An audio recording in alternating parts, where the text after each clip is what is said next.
Communication today की webinar श्रृंखला की 56वीं वेबिनार में आप सभी का हार्दिक स्वागत, अभिनंदन।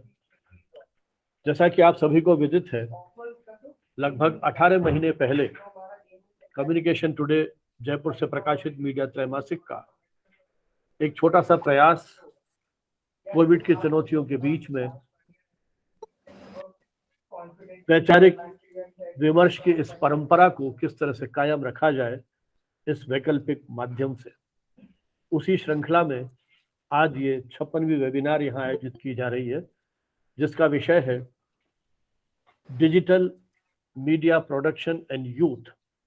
युवा वर्ग किस तरह से डिजिटल प्लेटफॉर्म से जुड़े हुए विभिन्न जो उसके पक्ष हैं उन पर वो अपना कुछ कंट्रीब्यूट कर पा रहा है, उसके लिए क्या संभावनाएं हो सकती हैं, क्या चुनौतियां हो सकती हैं। हमारे साथ 3 विशेषज्ञ देश के अलग अलग अंचलों से उपस्थित हैं। हमारे साथ प्रोफेसर देवव्रत सिंह, जो झारखंड केंद्रीय विश्वविद्यालय रांची में पत्रकारिता और जनसंचार जो वहाँ का विभाग है उसमें प्रोफेसर के रूप में काम कर रहे हैं। हमारे साथ जयपुर की मणिपाल यूनिवर्सिटी के school of media and communication के निदेशक प्रोफेसर अमिताभ श्रीवास्तव, और अभी अभी ज्वाइन किया है गोपाल नारायण सिंह यूनिवर्सिटी सासाराम बिहार के प्रोफेसर सुरेश चंद्र नाइक विशेषज्ञ के रूप में मौजूद है। विस्तार से परिचय जब मैं आमंत्रित करूंगा उस समय आपका इनका परिचय कराऊंगा। कम्युनिकेशन टुडे की यो प्रकाशन यात्रा 26वें वर्ष में प्रवेश कर गई है।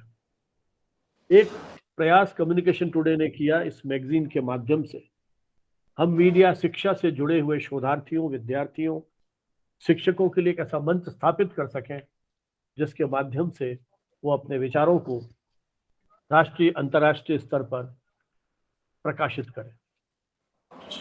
इस 25-26 वर्ष की यात्रा में अनेक विशेषांकों का प्रकाशन भी हमने किया। हाल ही में प्रकाशित विशेषांकों में डिजिटल मीडिया, भारत में मीडिया शिक्षा का आलोचनात्मक अध्ययन, कोविड और मीडिया प्रमुख रहे। और ये जो ऑनलाइन सीरीज हमने शुरू की है इसमें भी हमें अच्छा सहयोग मिला। विभिन्न क्षेत्रों के विशेषज्ञों का लगभग 160 से अधिक विशेषज्ञ जो मीडिया के डिफरेंट फॉर्म्स के साथ जुड़े हुए हैं, बल्कि मीडिया ही नहीं, सोसाइटी के जो अलग अलग एरियाज हैं, प्रशासन की बात हम करें, हम साहित्य की बात करें, समाज की बात करें, तो हमारी कोशिश ये रही है कि मीडिया से जुड़े हुए विभिन्न विषयों पर एक ही मंच पर हम इस तरह की चर्चा करें, और इस चर्चा को हम रिकॉर्ड करके यूट्यूब के माध्यम से कोशिश करते हैं कि जो मित्र नहीं जुड़ सके समय की प्रतिकूलता के कारण, वो अपने समय की सुविधा से इसका लाभ उठा सके। आज का जैसा हमने आपसे जिक्र किया, हमारा विषय है digital media production and youth.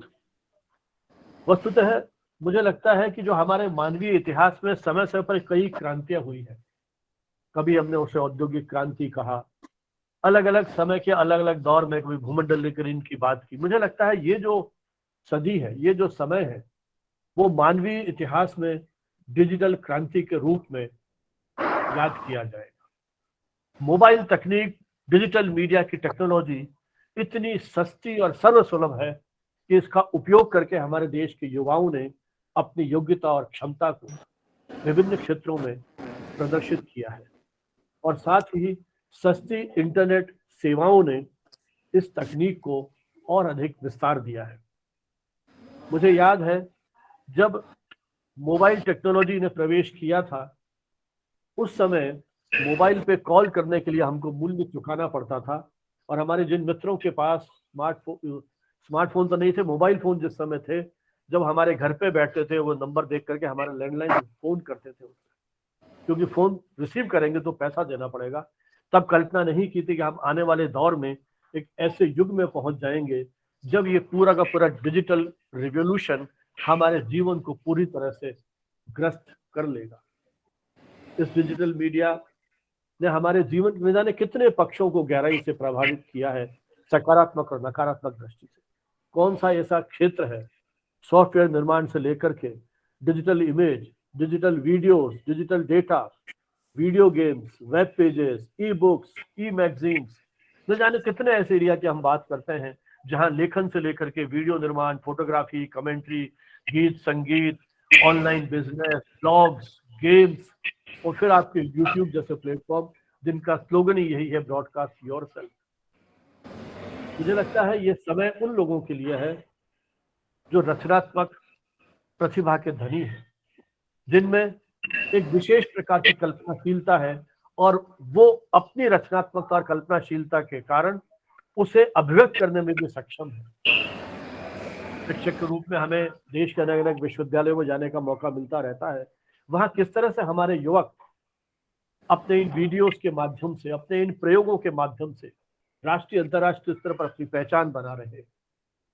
जब भाई प्रोफेसर सुरेश चंद्र नाइक से बात हो रही थी तो उन्होंने ये सुझाव रखा कि क्यों नहीं इस बार हम इस विषय पर बात करें और युवाओं को कहीं प्रेरणा दे सकें तो वो उन्हें इस क्षेत्र में और अधिक आगे बढ़ने के लिए प्रेरित कर पाएगा।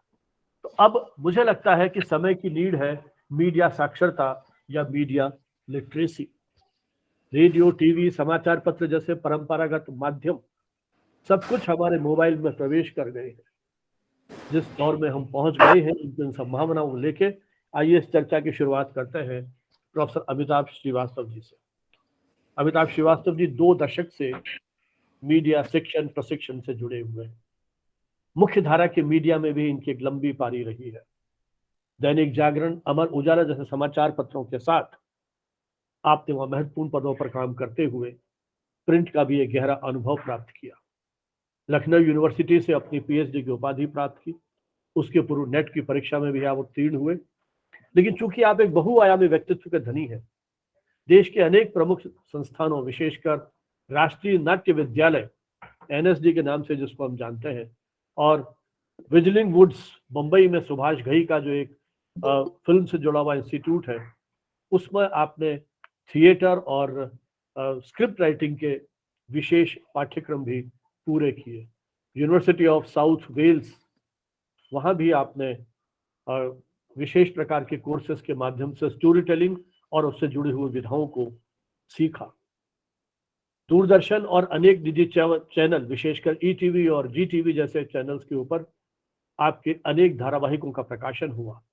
आपकी विशेष रुचि पटकथा लेखन में रही है। अमिताभ श्रीवास्तव जी के अनेक शोध पत्र देश की विभिन्न पत्र पत्रिकाओं में प्रकाशित हुए। अब तक 9 पुस्तकें आपकी प्रकाशित हो चुकी हैं, जिसमें मीडिया चरित्र, भारत में जनसंचार माध्यम, media and law ethics, understanding society and digital journalism इत्यादि प्रमुख है। मूल रूप से ये कहूं कि मीडिया, संस्कृति और समाज के नानाविध पहलुओं पर आपकी शोध अनुसंधान में गहरी रुचि रही है। आपके द्वारा निर्मित अनेक वृत्तचित्र राष्ट्रीय, अंतर्राष्ट्रीय फिल्म समारोह सहित विभिन्न मंचों पर पुरस्कृत और सम्मानित होते रहे हैं। जंगल, जोकर और जाबाज, रिश्ता, रोटी का भारत अफगान संबंधों पर आधारित आदि अनेक ऐसे उनके लोकप्रिय वृत्तचित्र हैं जिन्होंने आपको मीडिया शिक्षण और मुख्य धारा के मीडिया में एक प्रतिष्ठित मीडिया कर्मी के रूप में कहीं न कहीं स्थापित किया है। मणिपाल के साथ साथ देश के अनेक अन्य प्रमुख सरकारी और निजी विश्वविद्यालयों में कार्य करने का आपका अनुभव रहा है। आपके इस व्यापक अनुभव का लाभ आज हमारे युवाओं को मिल सके, इस दृष्टि से मैं अनुरोध करूंगा प्रोफेसर अमिताभ श्रीवास्तव जी से कि वे इस अवसर पर अपने जो कुछ अनुभव इस फील्ड का रहा है वो हमारे साथ शेयर करें। प्रोफेसर अमिताभ श्रीवास्तव।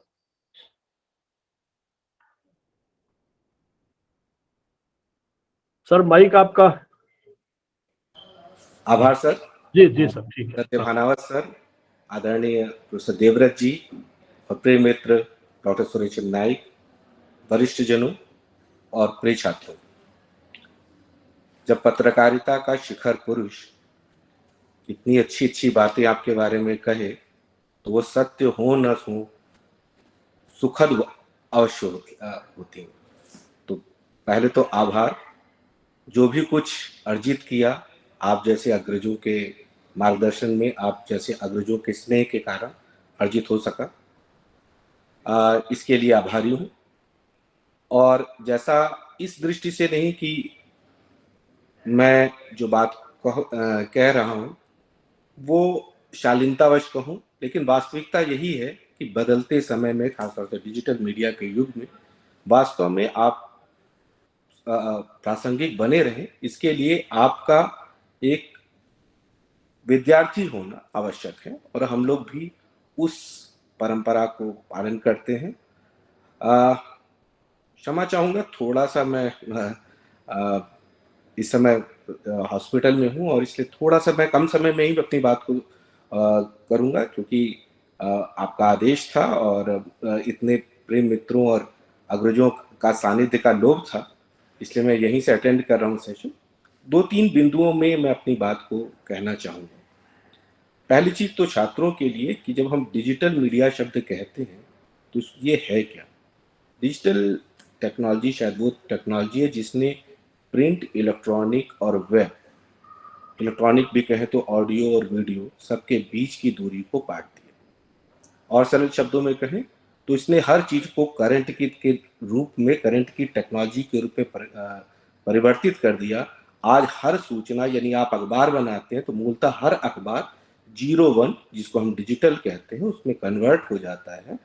और वास्तव में हर चीज, चाहे ऑडियो हो, चाहे वीडियो हो, चाहे वो पूरा एक अखबार क्यों ना हो, वो सारी की सारी चीजें इसी रूप में परिवर्तित हो जाती है, चाहे वो एक छायाचित्र ही क्यों ना हो, एक फोटोग्राफी क्यों ना हो।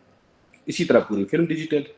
चूंकि सारी फिल्में अब इसी व्याकरण के आधार पर, इसी मानक के आधार पर बन रही हैं, तो एक तरह से इनके बीच की जो दूरियां हैं, इन अलग अलग माध्यमों को, जिसको हम प्रिंट, इलेक्ट्रॉनिक और वेब कहा करते थे, जिनको हम ऑडियो और वीडियो कहा करते थे, वो सारी दूरियां वास्तविक रूप में टूट चुकी हैं। इसीलिए मोबाइल जैसे माध्यम में एक साथ आप ऑडियो भी देखते हैं, प्रिंट का टेक्स्ट भी देखते हैं, रेडियो भी देखते हैं, वीडियो भी देखते हैं, सारी चीजें साथ साथ देखते हैं। ये तो सुविधा की दृष्टि से बात हुई। इस सुविधा के साथ एक चुनौती आती है कि आज के दिन एक पत्रकार को पत्रकार नहीं, एक संचारकर्मी को एक संचारकर्मी नहीं, बल्कि एक कमांडो के रूप में उसकी कल्पना की जाने लगी है। यानी कि आप हर चीज कीजिए, आप अखबार में हैं तो थोड़ा सा आप रील बना दीजिए, हो सके तो पॉडकास्ट भी कर दीजिए, जरूरत पड़े तो आप डिजिटल उसमें चले जाइए। फोटोग्राफ्स खींचना तो एक रिपोर्टर के लिए बहुत पहले से पॉसिबल हो संभव हो गया था। एक अखबार, एक रिपोर्टर जो होता था वो अपना पेज, डिजिटल पेज खुद बनाता है। ये सारी चीजें देखिए तो ये सारी, जब तकनीक आपको एक अवसर देती है तो उसके साथ साथ चुनौतियां भी देती है कि आपको ये कार्य करना पड़ेगा। अब आप उन चुनौतियों को अवसर में कैसे बदलते हैं, या अवसर आपके लिए चुनौती बना रहता है, ये आपको तय करना है, हम सबको मिलकर तय करना है। ये एक ब्रॉडर पिक्चर मैंने एक कुछ शब्दों में रखने की कोशिश की है आपके साथ। अब इस परिस्थिति में निश्चित रूप से एक बड़ा एक रोजी पिक्चर प्रेजेंट होती है, और वास्तव में है भी कि बहुत सारे अनंत अवसर, अनंत कंटेंट सोशल मीडिया से लेके सब जगह प्रस्तुत होगा, और ये सब लोग जानते हैं। चूंकि जिस चीज पर सब लोग जान रहे हैं उससे इतर मैं कुछ बात करने की कोशिश करूंगा। मैं ये कहने की कोशिश करूंगा कि क्या ऐसा नहीं है, मैं केवल प्रश्न प्रस्तुत कर रहा हूं, कि एक किस्म की डिजिटल अराजकता कंटेंट के मामले में पैदा हो रही है। मुझे लगता है कि जिस किस्म का कंटेंट आ रहा है विदाउट प्रॉपर ट्रेनिंग, जो कंटेंट की सामग्री है, कंटेंट की चीजें हैं, ये हर व्यक्ति संचारकर्मी हो गया, ये अच्छी बात है, लेकिन वह दे क्या रहा है? अश्लीलता ही नहीं, अराजकता जैसी स्थितियां लगातार बढ़ती चली जा रही है। मैं माध्यम का विरोधी नहीं, मैं पहले ही स्पष्ट कर दूं, मैं ये कहना चाह रहा हूं कि क्या प्रॉपर ट्रेनिंग, प्रॉपर एथिक्स, एक जागरूकता की आवश्यकता क्या इन चीजों की नहीं है? मैं इस तरफ आपका ध्यान आकृष्ट करने की कोशिश कर रहा हूं। आप ये देखें कि अगर आप उत्तर से, जम्मू कश्मीर से लेकर के तमिलनाडु और केरल तक चले जाएं, तो आप देखेंगे कि फेक कंटेंट की बाढ़ आई हुई है। और ये फेक कंटेंट क्यों क्रिएट हो रहा है? क्योंकि किसी को कुछ पता नहीं, सबके पास एक टेक्नोलॉजी का एक कमांड आ गई है। जिसको हम लोग कहते हैं, एक शब्द चलता है टेक्नोलॉजिकल डिटर्मिनिज्म, तकनीक ही हर चीज निर्धारित कर रही है। बड़ी से नई तकनीकी आज हम 5G की कगार पे आके पहुंचे हुए हैं और जल्द ही ये तकनीक जो है सबके हाथ में होगी। तो कंटेंट की और बाढ़ आ जाएगी, तकनीक की और बाढ़ आ जाएगी, लोग हाई एंड कैमराज मोबाइल से इस्तेमाल करेंगे, लेकिन क्या वो दिखा रहे हैं, कंटेंट क्या है? जिस बात को हम कहते थे कंटेंट इज द किंग, वो चीजें क्या है? और ये प्रश्न सबसे ज्यादा युवाओं के लिए है, क्योंकि अगर हर व्यक्ति कंटेंट बना रहा है, ये कहने को तो बहुत अच्छा है, लेकिन जो मीडिया के जो स्कॉलर्स हैं, जो जो ट्रेनर्स हैं, जो विद्यार्थी हैं, उनको अपनी प्रासंगिकता बनाने के लिए और बड़ी चुनौती है। क्योंकि हर व्यक्ति बना रहा है, तो आप क्या कुछ खास बना पा रहे हैं? आप क्या कुछ विशिष्ट बना पा रहे हैं? और अगर आप विशिष्ट नहीं बना पा रहे हैं, तो आपकी प्रासंगिकता क्या है? ये कड़वे प्रश्न है कुछ हद तक, लेकिन सबके पास अगर है, हर व्यक्ति पत्रकार है, तो जो जिसने पत्रकारिता का प्रशिक्षण दिया, कहने को अच्छा है, तो संविधान ने भी सबको स्वतंत्रता दी है, सिटीजन जर्नलिज्म के लिए बात है। लेकिन करियर की दृष्टि से सोचिए कि करियर की दृष्टि से जिसने जर्नलिज्म का करियर लिया, वो क्या करेगा? उसके सामने विकल्प कितने हैं, विकल्प कितने सीमित हैं, उसको अपनी प्रासंगिकता बनाए रखने के लिए क्या करना होगा? ये प्रश्न और ज्यादा बड़े हो गए और इन प्रश्नों के लिए के साथ साथ हमारे पास विशेष अवसर भी आने चाहिए। और मुझे लगता है, जिस चीज की ओर मैं आपका ध्यान आकृष्ट करना चाह रहा हूं, कि जब तक कि हमारे मीडिया संस्थान, जिसमें मैं अपने को भी शामिल कर रहा हूं, ये वास्तव में कंटेंट क्रिएटर क्वालिटी के नहीं बनते, तब तक शायद आगे आने वाला भविष्य एक प्रश्न चिन्ह खड़ा कर रहा है। हर संस्थान को वास्तव में डिजिटल कंटेंट क्रिएटर बनना पड़ेगा। वास्तव में अभी तक हम सब एक आचार संहिता पर ही बात करते हैं, ऐसा होना चाहिए, ऐसा नहीं होना चाहिए, क्या होना चाहिए, क्या हम ऐसा कर पाए? और इसमें बहुत सारी चुनौती, इसमें विद्यार्थियों और केवल टीचरों का दोष नहीं, इसमें नीतियों का भी दोष है। कि मिसाल के तौर पे हम कहें कि एक व्यक्ति, अगर एक टीचर जो है, उसके ऊपर पहला दबाव यही डाल दिया, पहले होता था कि कोर्स करने के बाद आप कुछ समय इंडस्ट्री में आप ट्रेनिंग ले लीजिए, ये कर लीजिए, लेकिन आज के दिन उसके सामने पहला है कि उसको 6 महीना कोर्स वर्क करना है, उसके बाद 4 साल PhD करनी है, इंडस्ट्री में जाने का उसके पास मौका कहाँ है? तो जब टीचर खुद ही ट्रेन नहीं है, तो कब वो पढ़ाएगा? क्या व्यावहारिक ज्ञान लेगा? और जब व्यावहारिक ज्ञान लेगा नहीं, तो वो फिर वो मात्र उपदेश देगा। ये सारे प्रश्न बड़े होते जा रहे हैं और इसके लिए नीतियों से लेकर के उनको लागू करने वाले, चाहे प्रशासक हों, चाहे वो शिक्षक हों, चाहे वो विद्यार्थी हों, इस चुनौती को नहीं लेंगे तो लोकतंत्र की कड़ी में ऐसा न हो जाए कि पत्रकारिता या संचार ये माना तो जाए कि ये प्राणवायु की तरह आवश्यक है, लेकिन जिसके पास ये प्राणवायु है, उसके लिए उसकी कोई कीमत नहीं है। लेकिन जल सर्वत्र उपलब्ध है, लेकिन जल की कोई कीमत नहीं है। तो मार्केट के लिए शायद शब्द कठिन है, लेकिन प्रासंगिकता बनाए रखने के लिए और लोकतंत्र की आवश्यकता, इस अराजकता को रोकने के लिए, इन समस्याओं को रोकने के लिए, इन चुनौतियों का सामना करने के लिए, मुझे लगता है कि डिजिटल मीडिया प्रोडक्शन के लिए हम सबको मिल करके कुछ सार्थक प्रयास करने चाहिए। और ये एक व्यक्ति से नहीं होगा, और इसमें टैलेंट पूल बनने की ज़रूरत है। अलग अलग जगह पर लोग कुछ, कोई की स्क्रिप्टिंग करे, कोई प्रोडक्शन करे, कोई किस जगह करे, ज़रूरी नहीं कि संस्थान निजी रूप में तो अपना करे ही, लेकिन एक पूल भी डेवलप करने की ज़रूरत है। और ये साथ साथ, जैसे जब मैंने नीतियों के बारे में कही, कहीं ना कहीं इस चीज़ का भी उल्लेख आना चाहिए कि किस संस्थान ने, किस व्यक्ति ने, किस टीचर ने कितना डिजिटल मीडिया प्रोडक्शन किया। अगर हम यह नहीं कर पा रहे, तो मुझे लगता है कि हम अपने साथ अन्याय कर रहे हैं, इस पूरे पाठ्यक्रम के साथ अन्याय कर रहे हैं। और इसके लिए जैसा कि आपने कहा, आप हमारे शिखर पुरुष हैं, आप अब तक 56 पूरे कर चुके हैं, तो अब तक 56 के बाद तो आप जानते हैं अब तक 56 में किसका उल्लेख कर रहा हूँ। पूरी तरह से जो नायकत्व है, पूरी तरह से उसको आप आगे बढ़े और हम सब आपके साथ हैं। मिल करके हम लोग कुछ सार्थक कर सके, सृजनशील कर सकें। इन्हीं शुभकामनाओं के साथ मैं अपने सभी अग्रजों को प्रणाम करता हूँ। अपने मित्र डॉक्टर सुरेश चंद्र नायक का आभार व्यक्त करता हूँ। मैं प्रयास करूँगा मैं पूरे सत्र में किसी न किसी रूप में रह सकूँ। वीडियो शायद मेरा बीच बीच में ऑफ हो जाए, क्योंकि मैं अभी हॉस्पिटल में हूँ, थोड़ी चीज़ें मैनेज करनी है। मैं अपनी बात को संक्षेप में रखना। कोई प्रश्न हो तो मैं, अगर आप किसी विद्यार्थी का, तो मैं निश्चित रूप से उसका उत्तर देना चाहूँगा। अगर कोई प्रश्न हो तो। हालांकि प्रश्नोत्तर का अपना जो नहीं, ट्रेंड है वो लास्ट में रखते हैं, लेकिन चूंकि अमिताभ जी हॉस्पिटल में हैं और हो सकता है कि समय का वहां पता नहीं कितना लगेगा, तो कोई मित्र यदि अपने कोई टिप्पणी या उनके उस वक्तव्य पर कोई जिज्ञासा हो वो रखना चाहें तो आमंत्रित है, और नहीं तो फिर प्रोफेसर देवव्रत सिंह से अनुरोध करूंगा अपना वक्तव्य खींचना। जो सवाल पूछना चाहे वीडियो ऑन करें, अपना परिचय दें और सवाल पूछें।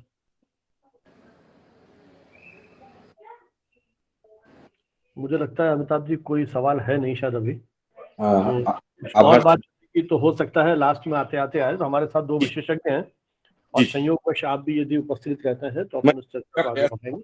मैं केवल वीडियो ऑफ कर रहा हूँ हाँ, और पहले तो हमारी तरफ से आभार कि आपने इन प्रतिकूल परिस्थितियों के मैं बावजूद, ये मेरा निजी नुकसान है कि मैं प्रोफेसर देवव्रत को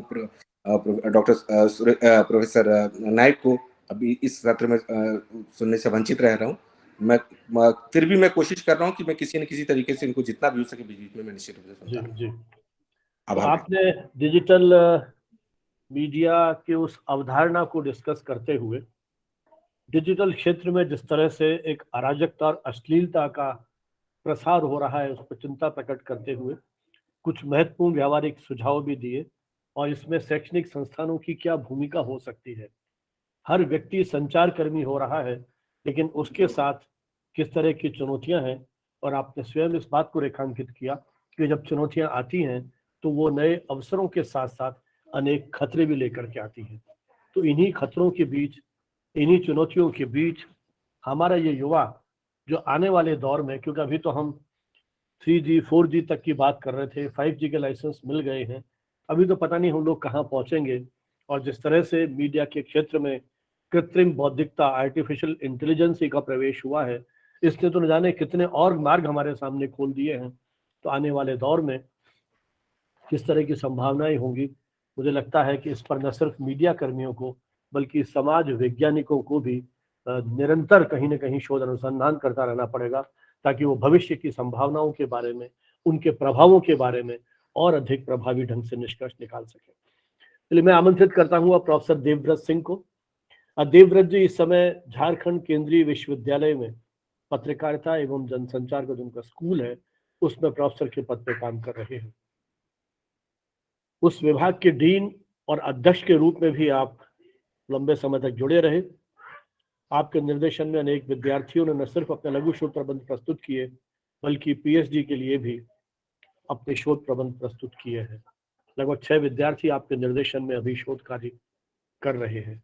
देश के अनेक पत्र पत्रिकाओं में आप नियमित रूप से अपने शोध आलेख आपके प्रकाशित होते रहे हैं, और आपके भी अनेक पुस्तकें प्रकाशित हुई। मूल रूप से जो आपका रुचि का विषय रहा या कार्य क्षेत्र रहा वो टेलीविजन जर्नलिज्म है, जिसका अध्ययन आपने किया Indian institute of mass communication से। टेलीविजन और रेडियो में आपने विशेष अध्ययन 97 बैच के आप वहाँ के विद्यार्थी रहे। उसके बाद देश के अनेक विश्वविद्यालयों में आपको अध्ययन अध्यापन का मौका मिला। माखनलाल चतुर्वेदी राष्ट्रीय पत्रकारिता विश्वविद्यालय में आपने अध्यापन कार्य किया। कुरुक्षेत्र यूनिवर्सिटी के से आपका जुड़ाव रहा और महर्षि दयानंद यूनिवर्सिटी रोहतक से जुड़ाव रहा, और पिछले कई वर्षों से आप झारखंड में काम कर रहे हैं। आपकी जो बुक्स, करीब 5 पुस्तकें आपकी प्रकाशित हुई हैं जो मूल रूप से मीडिया की history, television journalism, television content पर केंद्रित है। देवव्रत जी से समय समय पर मेरा संवाद होता रहा है। एक मीडिया एजुकेटर नामक आपने एक फेसबुक पे ग्रुप बनाया है जो वस्तुतः देश के मीडिया शिक्षकों को एक साथ जोड़कर मीडिया से जुड़े हुए मुद्दों पर किस तरह से उन सारे डिस्कशन को, चर्चाओं को एक राष्ट्रव्यापी, बल्कि राष्ट्रव्यापी क्यों कहूँ, क्योंकि इस डिजिटल प्लेटफॉर्म ने तो भौगोलिक दूरियों को समाप्त कर दिया है, तो अंतर्राष्ट्रीय स्तर पर अपनी भाषाओं को जो जानते हैं उनके लिए एक बहुत प्रभावी मंच के रूप में काम किया है। और जब जब भी आपसे बात हुई है तो हमने इस पर एक वेबिनार भी किया था, किस तरह हमारे पाठ्यक्रमों में हम उस भारतीय परिवेश को या भारतीय जो पूरी संस्कृति है या जो हमारी संचार की परंपरा है उसको जोड़ के किस तरह से हम हमारी भावी पीढ़ी का निर्माण कर सकते हैं। तो देवव्रत जी का ये सारा जो चिंतन मनन इस क्षेत्र में है, और क्योंकि टेलीविज़न और रेडियो के साथ जुड़े रहे, डिजिटल मीडिया के साथ आपका गहरा जुड़ाव है, लिखते रहे इन विषयों के ऊपर, तो आइए हम सुनते हैं उनके अनुभव कि वो इस पूरे परिदृश्य को, जिन चुनौतियों की बात अभी अमिताभ जी ने की, जिन संभावनाओं की बात की, तो हमारे साथ एक ऐसे युवा शिक्षक जो उन्होंने उस पूरे परिवेश को एक तरह से उसके जन्म काल से ही देखा, समझा और महसूस किया है, वे क्या सोचते हैं। मैं आमंत्रित करता हूँ प्रोफेसर देवव्रत सिंह को अपना वक्तव्य देने के लिए। धन्यवाद सर। सबसे पहले तो शुक्रिया, आपने इस प्लेटफॉर्म पे मुझे दूसरी बार फिर से आमंत्रित किया, और मेरे मित्र डॉक्टर अमिताभ और डॉक्टर सुरेश मेरे साथ हैं, और हम सब लोग एक ऐसे विषय पे चर्चा विमर्श कर रहे हैं जो बहुत ही समीचीन है, जो बहुत ही समकालीन है, और निरंतर नए नए रूप में हमारे सामने, चुनौतियों के रूप में भी और संभावनाओं के रूप में हमारे सामने मौजूद है। और ये चुनौतियां और संभावनाएं केवल विद्यार्थियों के लिए नहीं है, बल्कि ये शिक्षकों के लिए भी हैं। और आपने सही फरमाया कि पिछले 20 साल में इस नए माध्यम के नए नए किस्म की जो विशेषताएं, इसके जो नए नए रूप हमारे सामने निरंतर खुलते जा रहे हैं, और हम सब लोग दरअसल मीडिया के जानकार भी और मीडिया के विद्यार्थी भी निरंतर इसको जानने समझने की कोशिश में लगे हुए हैं। और ये केवल हमारे साथ नहीं हो रहा है, ये दुनिया भर में मीडिया के जो विद्वान हैं वो इस जद्दोजहद से गुजर रहे हैं, क्योंकि नया मीडिया जो है, डिजिटल मीडिया है, वो बहुत तेजी से नए आयाम इख्तियार कर रहा है, नए रूप बदल रहा है। तो ये जरूरी है। मैं अपनी बात एक हाल की जो 2-3 दिन पहले की जो घटना है उससे शुरू करूंगा। ब्रिक्स का जो फोरम है उसमें हमारे प्रधानमंत्री नरेंद्र मोदी हैं, उन्होंने एक स्टेटमेंट दिया। उन्होंने कहा कि भारत की इंटरनेट इकोनॉमी वो 2025 तक 1 ट्रिलियन डॉलर, मतलब 1 लाख करोड़ तक हो जाएगी। ये उनका अनुमान है, इंडस्ट्री का अनुमान है कि हमारी जो डिजिटल इकोनॉमी है, इंटरनेट इकोनॉमी है, वो 2025 यानी 3 साल के भीतर ही वो 1 लाख करोड़, मतलब 1 ट्रिलियन डॉलर का मतलब है 1 लाख करोड़ तक वो बढ़ जाएगी, एक्सपेंड कर जाएगी। ये एक अनुमान है इंडस्ट्री के विद्वानों का, जो अपने आप में बहुत बड़ी स्टेटमेंट है। ये स्टेटमेंट इसलिए है कि मैं इसको केवल डिजिटल मीडिया या सोशल मीडिया या डिजिटल पत्रकारिता के बहुत एक सीमित से दायरे से निकाल के इसको मैं डिजिटल इकोनॉमी या इंटरनेट इकोनॉमी के संदर्भ में इस सवाल को देखना चाह रहा हूँ कि आखिर हो क्या रहा है।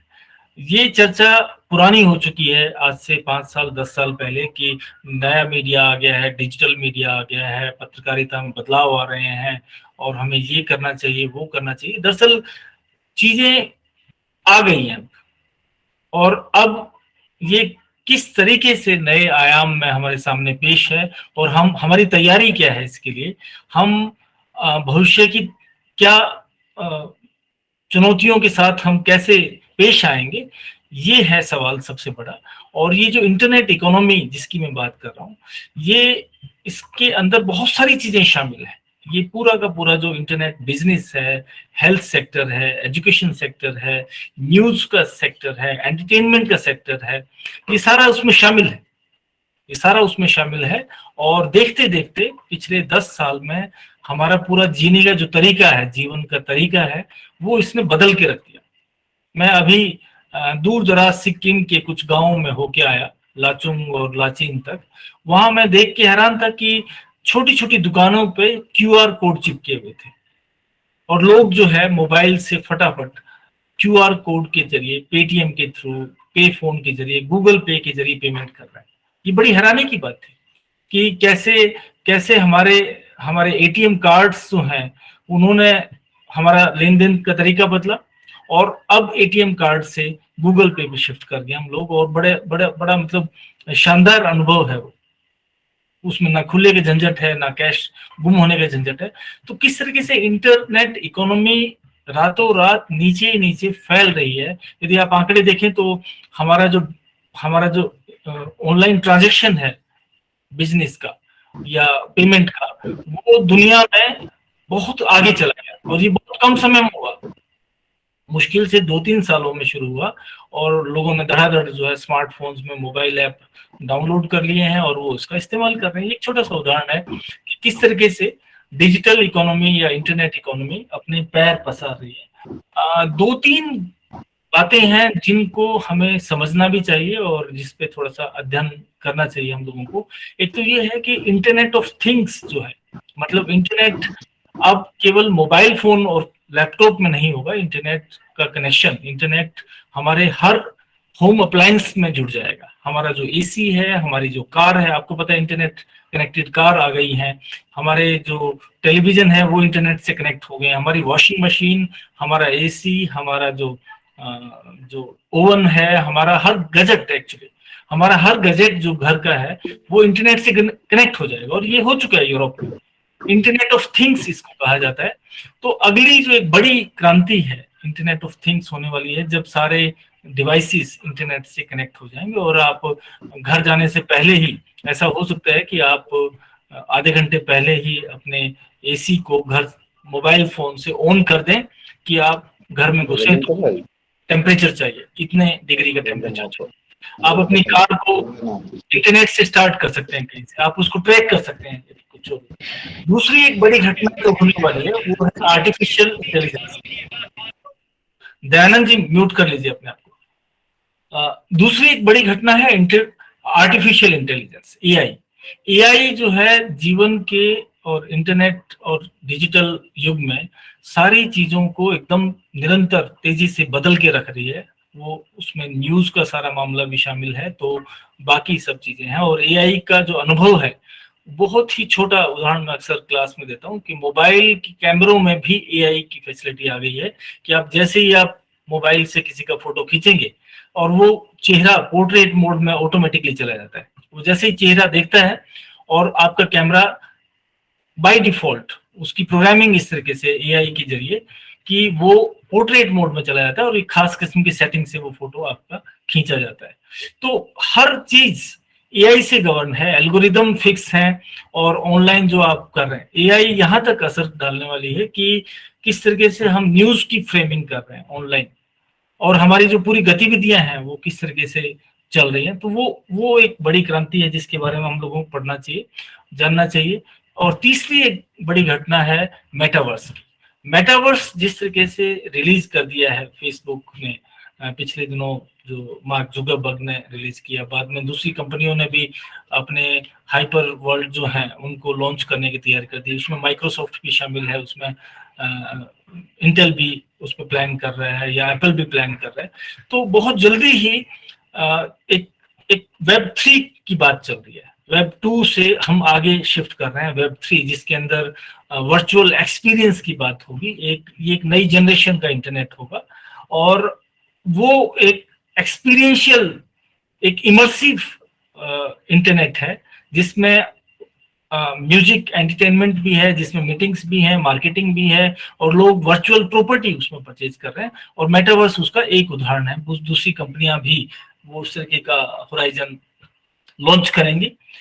जैसे मेटावर्स और वेब 3 की बात कर रहा हूं तो मैं आपको बताऊं, जैसे कि मनोज सर ने कहा कि 5G जो है भारत में भी लॉन्च हो रहा है, तो उसकी बोली लग गई है और हो सकता है इस साल के अंत तक जो है कोई कंपनी 5G लॉन्च कर देगी। तो ये जो 3 घटनाएं हैं, इंटरनेट ऑफ थिंग्स और एआई और तीसरा जो है मेटावर्स, ये इंटरनेट इकोनॉमी को बूस्ट करेंगे, इंटरनेट इकोनॉमी को मल्टीप्लाई करेंगी।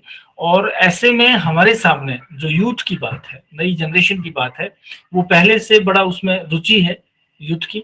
हमारे मीडिया के विद्यार्थी नहीं बल्कि जो नॉन मीडिया स्टूडेंट हैं वो भी इंटरनेट के जरिए बहुत कुछ कर रहे हैं, उसमें लगातार देख रहे हैं। तो ऐसे में जो फंडामेंटल क्वेश्चन है, बड़ा सवाल है, वो ये है कि आप इंटरनेट के और डिजिटल इकोनॉमी के यूजर हैं या क्रिएटर है। मतलब आपकी पोजीशन 2 लेवल पे हो सकती है। एक तो यह है कि आपके पास स्मार्टफोन है, इंटरनेट कनेक्शन है, जियो फाइबर आपने लगवा लिया है, एयरटेल का ले लिया है, और आप उसके यूजर है। यूजर है मतलब एंटरटेनमेंट करते हैं, फिल्में देखते हैं बैठ के, और मनपसंद यूट्यूब पे वीडियो देखते हैं या जो कुछ। ये है विशुद्ध कंज्यूमर अप्रोच, कंज्यूमरिस्टिक अप्रोच, यूजर की अप्रोच, कि आप यूजर हैं, बस यूज कर रहे हैं, और दूसरी एक अप्रोच है कि आप क्रिएटर हैं, मतलब कंटेंट क्रिएटर है। आपकी भूमिका यूजर की है या क्रिएटर की है, ये इसलिए महत्वपूर्ण है कि इसी से तय होने वाला है कि इंटरनेट इकोनॉमी में आपकी हैसियत क्या होगी। आज से 5 साल बाद इंटरनेट इकोनॉमी में आपकी हैसियत क्या होने वाली है, आपकी पोजीशनिंग। यदि आप केवल यूजर और कंज्यूमर बने रहे तो आप दूसरे लोगों के बिजनेस में मदद करेंगे, इससे ज्यादा आपकी हैसियत नहीं होगी।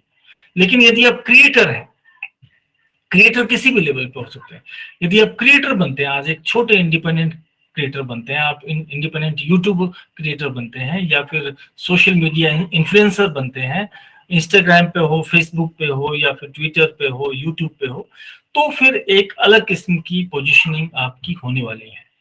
अब यदि हम डिजिटल डिवाइड की बात करें तो उसमें एक बहुत बड़ा पहलू ये भी डिस्कस होता है कि जितने भी वेस्टर्न कंट्रीज हैं आज उनके पास इंटरनेट और डिजिटल इकोनॉमी के बड़े बड़े पेटेंट उन्हीं के पास हैं, सारे हार्डवेयर, सारे सॉफ्टवेयर और सारे सर्वर उन्हीं के पास हैं। हम भारत समेत जो बहुत सारे डेवलपिंग कंट्री हैं, लैटिन अमेरिकन, अफ्रीकन और Asian countries, they are only users. हमारा उतना योगदान नहीं है क्रिएटर के तौर पे, लेकिन कंटेंट क्रिएटर के तौर पे हमारी भूमिका हो सकती है, यूथ की भूमिका हो सकती है। मैं एक छोटा सा उदाहरण दूंगा कि पिछले 10 सालों में देश में यूट्यूब पर युवाओं की ऐसी सक्सेस स्टोरीज हमारे सामने हैं जो बड़ी हैरान कर देने वाली है।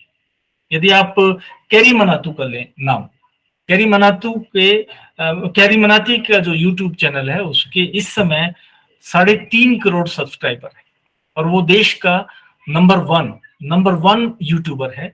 उसके बाद जो है भुवन बाम है, जैसे बीबी की वाइन है, बीबी की वाइन जो भुवन बाम है उसके 2.5 करोड़ सब्सक्राइबर हैं।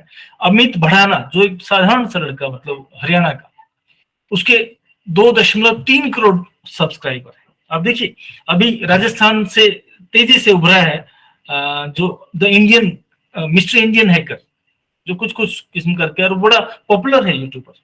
संदीप माहेश्वरी जो मोटिवेशनल वीडियोस बनाता है वो 2.2 करोड़ है।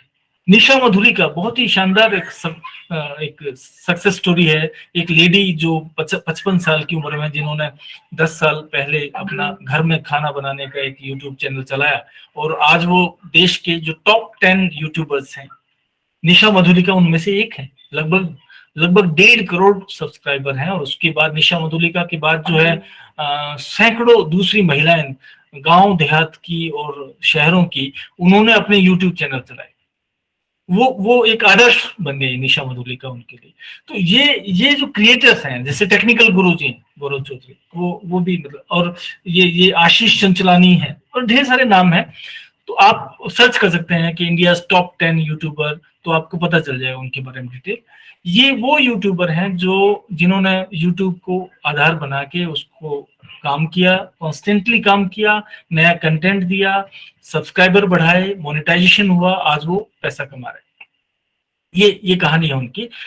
इसके अलावा यदि आप देखेंगे न्यूज के सेक्टर में 3 बड़े नाम हैं जो पिछले कुछ दिनों में, मैं डिजिटल ओनली प्लेटफॉर्म्स की बात कर रहा हूँ, the Quint, the wire and the print. अखबारों के अपने डिजिटल प्लेटफॉर्म हैं, टेलीविजन चैनलों के अपने डिजिटल मल्टीपल प्लेटफॉर्म्स हैं। वो कोई बड़ी बात नहीं, वो उसी कंटेंट को जो है डिजिटल प्लेटफॉर्म पे भी पैकेज करते हैं। लेकिन डिजिटल ओनली प्लेटफॉर्म्स की बात करें तो द क्विंट, द वायर और द प्रिंट, और भी हो सकते हैं, ये सक्सेस स्टोरी हैं जिनका केवल डिजिटल मौजूदगी है और आज वो पैसा कमा रहे हैं। उनका देश भर में नेटवर्क है और हर स्टेट में इन्हीं के मॉडल को फॉलो करके डिजिटल ओनली प्लेटफॉर्म्स भी हैं। एक प्रकार से ये एक्सपेंशन है, एक जर्नलिज्म का विस्तार है जो देश के कुछ मीडिया घरानों की जो मोनोपोली है उसको तोड़ता है। और उनमें से कुछ सफल हैं, कुछ असफल भी हैं, कुछ को विज्ञापन मिलते हैं, कुछ को विज्ञापन नहीं मिलते। डेफिनेटली उसमें भी कंपटीशन है, उसमें भी टेक्निक है, कैसे आप यूनिक विजिटर्स जो हैं, यूवी को कैसे अट्रैक्ट करते हैं, कैसे आप गूगल एनालिटिक्स के जरिए जो है विज्ञापनों को बटोरते हैं, कैसे आप जो एसईओ है, जो सर्च इंजन ऑप्टिमाइजेशन एसईओ, उसको आप कैसे समझते हैं, उसको चीजों को करते हैं। तो वो मुश्किल है, वो ऐसा नहीं है कि वो इतना आसान मामला है। अब आज से 10 साल पहले की बात नहीं है कि जो लोग शुरुआत में जिन्होंने पहल की और कुछ काम किया उनको मोनेटाइजेशन हो गया। अब डिजिटल प्लेटफॉर्म के जरिए पैसा कमाना वो थोड़ा मुश्किल काम है, सस्टेन करना। हाँ, कंटेंट तैयार करके आप कर सकते हैं। अब जैसे ये जो यूट्यूबर्स मैंने 2-3 नाम लिए, इनमें से ज्यादातर लोगों ने अपनी कहानी, अपने वीडियोस, यदि आप शुरुआती देखेंगे तो मोबाइल से वीडियोस बनाए थे। इनको प्रोडक्शन की समझ भी नहीं थी, कोई मीडिया के छात्र नहीं है ये लोग। लेकिन फिर धीरे धीरे इन्होंने डिजिटल SLR खरीदने शुरू किए, मिड लेवल के। फिर उन्होंने बाद में महंगे 2.5-3 लाख के वीडियो कैमरे खरीद के अपना प्रोडक्शन किया। और आज कई ऐसे हैं जो कि बाकायदा 8-10 लोगों की, जिनकी वीडियो प्रोडक्शन की टीम है, वो उन्होंने काम पे रखा हुआ है और बाकायदा वो प्रोडक्शन करते हैं। और उनमें से कई लोगों के तो ऐसे हैं जिनका काम देख के उनको फिल्मों में और वेब सीरीज में काम मिल गया है। और जैसे TVF है, TVF बड़ा पॉपुलर प्रोडक्शन हाउस है। अभी ये जो पंचायत 2 और पंचायत 1 है वो TVF वालों का ही प्रोडक्शन है। तो बहुत छोटा यूट्यूब चैनल से चालू करके TVF ने आज वो वेब सीरीज पे अपना प्रोडक्शन कर रहा है। बड़ा प्रोडक्शन हाउस है, 50-100 लोग काम उसमें करते हैं। तो ये इस तरीके की कहानी है। ये तब कहानी संभव हो पाई जब ये लोग क्रिएटर थे, ये यूजर नहीं थे। ये दरअसल इंटरनेट इकोनॉमी के एक शानदार हिस्सा बने और उससे इन्होंने कमाई भी की और बहुत सारे दूसरे लोगों को काम पे भी रखा। तो मेरा जोर इस बात पे है कि यदि हम सोशल मीडिया, जैसे आजकल नई पीढ़ी जो है फेसबुक से शिफ्ट हो रही है इंस्टाग्राम पे, इंस्टाग्राम में भी बहुत सारी चीजें रील आ गई हैं और सब कुछ इंस्टाग्राम पे डाल दिया है, उसको मोनेटाइजेशन भी कर दिया है।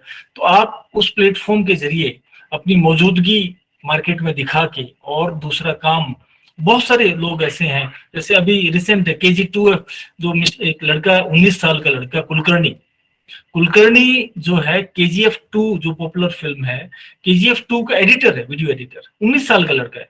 उसने 17 साल में 2 साल पहले दरअसल अपना एक छोटा सा चैनल, यूट्यूब चैनल चलाता था। और उस यूट्यूब चैनल पे वो क्या करता था कि पॉपुलर फिल्मों के जो ट्रेलर्स हैं उसको अपने हिसाब से एडिट करके ट्रेलर्स बना बना के वो डालता था। 15-20 ट्रेलर ही डाले थे और उसने KGF1 का ट्रेलर डाला था। तो KGF का जो प्रोड्यूसर है, डायरेक्टर है, उसने वो ट्रेलर यूट्यूब पे बाई चांस देख लिया। तो उसने उस लड़के को बुलवाया कि यार ये बड़ा अच्छा ट्रेलर एडिट करते हो, इसका मतलब तुम्हारा एडिटिंग स्किल है। उसने चेक किया और इतना इम्प्रेस हुआ कि KGF2 की पूरी जो एडिटिंग की जिम्मेदारी है फिल्म की, इतनी बड़ी फिल्म की जिम्मेदारी उस लड़के को, जो 19 साल का लड़का है, उस लड़के को उसने दे दी, कुलकर्णी को।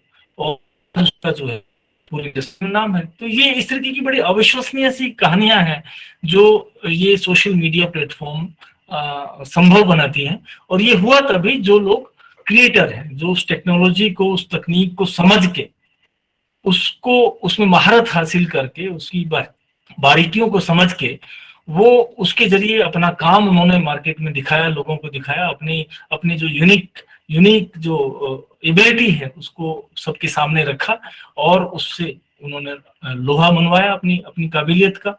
और इंडस्ट्री के कुछ लोगों ने उसको पहचाना भी। तो ये सही कह रहे हैं, मतलब अमिताभ जी ने जो कहा ना कि कंटेंट इज किंग। दरअसल अब वो स्टेज है जब टेक्नोलॉजी का दिखावा पुरानी बात हो गई। अब दुनिया है यूट्यूब पे, दुनिया है फेसबुक पे, और दुनिया है कैमरा लिए हुए घूम रहे। Now everybody is a videographer, photographer. अब जो है टेक्नोलॉजी की ओनरशिप है, बड़ा मुद्दा नहीं है। इंटरनेट सस्ता हो गया, हर किसी के पास। अब दरअसल कंटेंट की समझ, कंटेंट प्रोडक्शन की जो समझ है, उसकी वैल्यू है। आप कुछ नया प्रोड्यूस कर सकते हैं, नहीं कर सकते। कैमरा तो सबके पास है, स्मार्टफोन। तो फोटो अच्छा खींचना आता है कि नहीं आता आपको एंगल की समझ है या नहीं है, तो वो आएगा ट्रेनिंग से, वो आएगी समझ से। वो बारीक समझ है, वो हर किसी के पास नहीं होगी। तो उसके लिए आपको थोड़ा पढ़ना और सीखना पड़ेगा। तो कंटेंट क्रिएटर यदि आप अच्छा बन जाएं तो मुझे लगता है कि चीजें आसान होंगी। और इस डिजिटल इकोनॉमी में, तेजी से उभरती हुई जो ये इंटरनेट इकोनॉमी में, इसमें आपकी एक मौजूदगी होगी, प्रेजेंस, शानदार प्रेजेंस होगी, आप अच्छा कमा भी पाएंगे। बाकी बहुत सारे दूसरे एरिया हैं, वो चाहे वीडियो एडिटर का एरिया है, वो चाहे ग्राफिक्स एनिमेशन का एरिया है, स्क्रिप्ट राइटिंग का एरिया है। अब जैसे अमिताभ जी ने भी कहा कि खबरों में विश्वसनीयता कम हो गई, तो डेफिनेटली फेक इंफॉर्मेशन एक बहुत बड़ा चैलेंज है। तो इसी के साथ एक संभावना भी बन रही है कि जो फैक्ट चेकर है, फैक्ट चेकर जो है वो एक शानदार एक जॉब अपॉर्चुनिटी बन गई। मुझे अभी हैरानी हुई कि पीटीआई ने ऐड निकाला कि हमें जो है फैक्ट चेक एडिटर्स चाहिए। पीटीआई जैसी न्यूज एजेंसी देश की वो ऐड निकाल रही है कि अपने यहाँ वो फैक्ट चेकर रखना चाहती है, क्योंकि हालत ये है कि बड़े बड़े मीडिया हाउसेस भी जल्दबाजी में झूठी और जो फेक खबरें हैं, इंफॉर्मेशन है, उनकी चपेट में आ जाती है और वो उसको चला देता है। तो अपने यहाँ एक परमानेंट फैक्ट चेकर रहेगा तो वो देखेगा, जिस पे भी डाउट आएगा तो उसको चेक करके देखेंगे। हर चैनल में, हर अखबार में, हर जगह जो है फैक्ट चेकर है। तो फैक्ट चेकर ऐसे लोग जो ट्रेन्ड फैक्ट चेकर हैं, उनकी उनकी वैल्यू है। इन्फ्लुएंसर्स की वैल्यू है, सोशल मीडिया इन्फ्लुएंसर्स जो हैं, जिनकी अपनी मार्केट में वैल्यू है। जैसे आप इंस्टा पे आपका अच्छा अकाउंट है तो ऑटोमेटिकली आपके पास जो मैसेज आना शुरू हो जाते हैं कंपनियों की तरफ से कि आप हमारे प्रोडक्ट को यदि थोड़ा सा भी देंगे तो आपको फिर हम थोड़ा सा हेल्प करेंगे, आपको हम सपोर्ट करेंगे, आपको पैसा भी देंगे। तो इस तरीके की चीजें हैं। सोशल मीडिया मार्केटिंग जो है वो अपने आप में एक बड़ा एरिया है। तो ये सारा का सारा खेल आपके सामने है। केवल जरूरत इस बात की है कि हम लोग कंटेंट क्रिएटर बने और उसके लिए जो तैयारी जो चाहिए, समझ, ट्रेनिंग, वो हासिल करें। तो मुझे लगता है इंटरनेट इकोनॉमी भविष्य में हम लोगों को बड़ा सपोर्ट करेगा। धन्यवाद। बहुत बहुत धन्यवाद देवव्रत जी, आपने बहुत विस्तार के साथ आज के इस विषय के विभिन्न पक्षों को विश्लेषित किया। इंटरनेट इकोनॉमी के उस भावी स्वरूप की कल्पना करते हुए, प्रधानमंत्री के शब्दों को उद्धृत करते हुए, युवाओं से जो आपने अपेक्षा की कंटेंट क्रिएटर बने, और अक्सर अलग अलग मंचों पर हम इस बात को कहते भी रहे हैं, जैसा आपने कहा कंटेंट इज किंग। अल्टीमेटली वो जो आपका कथ्य है, चाहे वो खबर है, चाहे कोई फिल्म है, चाहे कोई वृत्त चित्र है, उसका कंटेंट ही उसकी विश्वसनीयता और लोकप्रियता का आधार बनेगी। तेजी से बढ़ते हुए इन सोशल मीडिया प्लेटफॉर्म्स ने जिस तरह से नए नए एक्सपेरिमेंट हमारे सामने किए, आपने कुछ नाम लिए, social media influencer, social media marketing, तो आने वाले दौर में मुझे लगता है कि जो संभावनाएं हो रही है शायद हम कल्पना भी नहीं कर सकते। एक दौर आया था जब ऑर्कुट जैसे प्लेटफॉर्म हमको लालायित करते थे, साफ हो गए समय के साथ, क्योंकि समय को वो अपने अनुरूप ढाल नहीं पाए। फिर ये नए नए ऐप, आपने जैसा कहा कि फेसबुक से इंस्टाग्राम पे चले गए। हर ये जो प्लेटफॉर्म है ये अपने में नई संभावनाएं, नई तकनीक लेकर के आ रही। व्हाट्सएप आया, उसकी टक्कर में टेलीग्राम आ गया, उसके अंदर कुछ पॉजिटिव स्ट्रेंथ थी।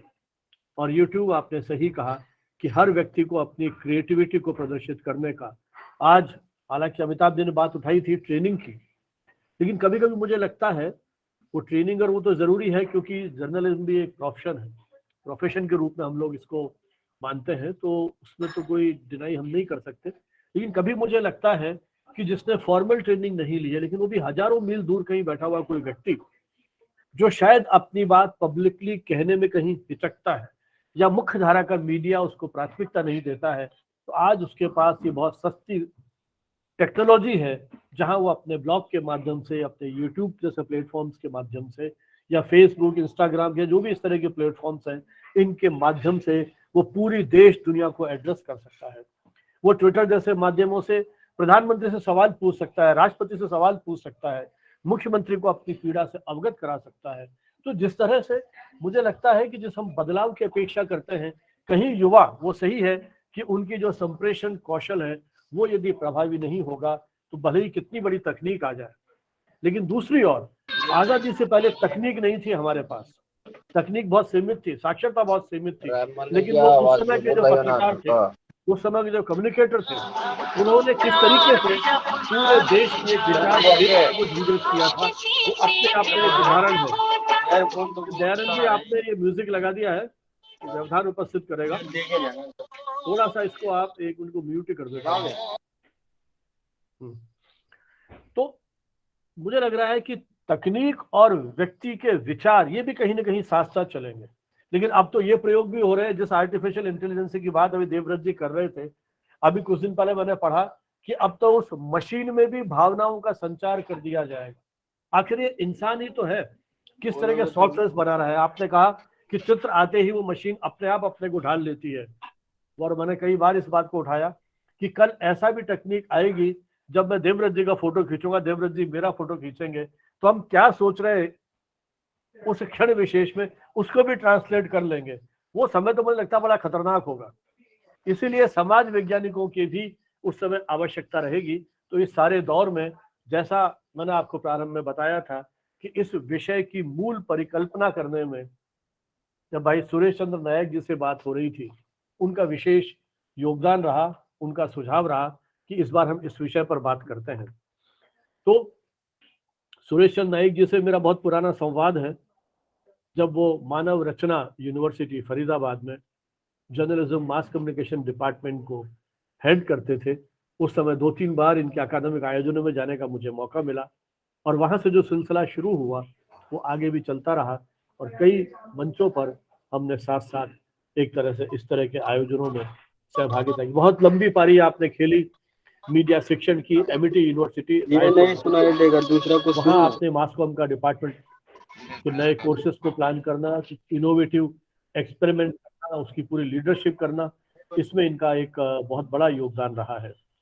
और वर्तमान में आप बिहार में एक जगह है सासाराम, वहाँ पे एक यूनिवर्सिटी है, डॉक्टर गोपाल नारायण सिंह यूनिवर्सिटी, निजी विश्वविद्यालय है, लेकिन शिक्षण प्रशिक्षण के क्षेत्र में उनकी विशिष्ट भूमिका रही है। इस समय वो उस विश्वविद्यालय में प्रोफेसर और डीन के रूप में मीडिया शिक्षा को प्रदेश में, देश में एक नई दिशा देने के लिए प्रयत्नशील है। मूलतः अंग्रेजी में आपने अपना करियर की शुरुआत की थी सहायक प्रोफेसर के रूप में, और फिर जर्नलिज्म, लॉ आदि विषयों की डिग्री पूरी की, और अब जर्नलिज्म और मास कम्युनिकेशन में अध्यापन का कार्य कर रहे हैं। विश्वविद्यालय में रहते हुए जो उसकी अनेक अकादमिक उपक्रम है, चाहे वो बोर्ड ऑफ स्टडीज है, एकेडमिक काउंसिल है, सीनेट है, इन सब के साथ आपकी बड़ी गहरा जुड़ाव रहा है। कहीं चीफ डॉक्टर के रूप में, कहने का मतलब कि विश्वविद्यालय जीवन के अनेक शैक्षणिक दायित्वों का निर्वहन आपने बखूबी किया है। आपके अनेक शोध पत्र और प्रकाशन विभिन्न पत्र पत्रिकाओं में पुस्तकों के रूप में प्रकाशित हो चुके हैं, और नई पीढ़ी के साथ जिस तरह का आपका संवाद रहा है, और उनके साथ आप सदा नए नए विषयों के ऊपर सेमिनार्स, वर्कशॉप्स इत्यादि करते रहे हैं, तो देश की इस मीडिया शिक्षा में आपका भी एक महत्वपूर्ण योगदान है। मैं सुरेश चंद्र नायक जी से अनुरोध करूंगा कि वे इस विषय के बारे में क्या महसूस करते हैं, किस रूप में इस विषय को विश्लेषित करते हैं। आमंत्रित है professor Suresh Chandra Nayak. Thank you so much sir, बहुत बहुत धन्यवाद सर। मैं तो अभी सर मैं हिंदी में बोलूँगा इंग्लिश में सर, आपको जैसा सुविधाजनक हो। बाइलिंगुअल कर लीजिए। First of all I would like to congratulate the editor, that means we can say that one of the veteran editor of a that means the media journal which is there in the market for the last 20 to 25 years, and he is none other than Professor Banawat sir। यानी कि sir का जो communication today को यानी कि जो beginning से लेकर अभी तक जो इनका जो सिलसिला रहा है, so he is really doing a great job। And I was just going through various episodes। जब मुझे सर के साथ मेरी बात हुई, उसके बाद मैंने देखा कि जो है कुछ सर ने चैनल भी मुझे सब्सक्राइब करने के लिए भेजा लिंक, उसमें भी मैंने यानी देखा, तो बहुत सारे सर ने जो बहुत सारे यानी कि जो मीडिया एकेडमिशियंस है, सीनियर एकेडमिशियंस है, उन लोगों को बुला के बहुत सारे लेक्चर और इंटरेक्टिव प्रोग्राम सर ने किया। सर तो गुरु हैं, और मेरे दो मित्र हैं, प्रोफेसर देवव्रत सर और प्रोफेसर अमिताभ सर, और बाकी जो मित्र हैं यहाँ पर। So let me if you allow, can I share my PPT, because I have prepared a PPT which I can see that some of the students they have joined this session. If you allow me sir, then I may. Yes, please go ahead, I hope the PPT is visible sir. Is it visible sir? No, still not.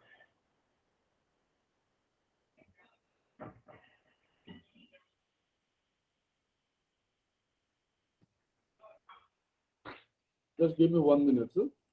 हाँ हाँ, आराम से लीजिए time आपका। PPT जब तक share होता है मैं अपना ये शुरू करता हूँ। आज की जो टॉपिक है sir, digital media production and youth. मेरा तो काम बहुत ही आसान कर दिया दोनों ने, प्रोफेसर देवदत्त सर और श्रीवास्तव सर ने, और टू सम एक्सटेंट बनावट सर ने। एक चीज sir, whenever we are talking of digital media or whenever we are talking of media as a whole, one thing I remember the famous words of the Canadian theorist Marcel McLuhan in 1962. He told about the global village concept. जब global village concept जब शुरू हुआ 62 में, so during that time nobody was, so is it visible?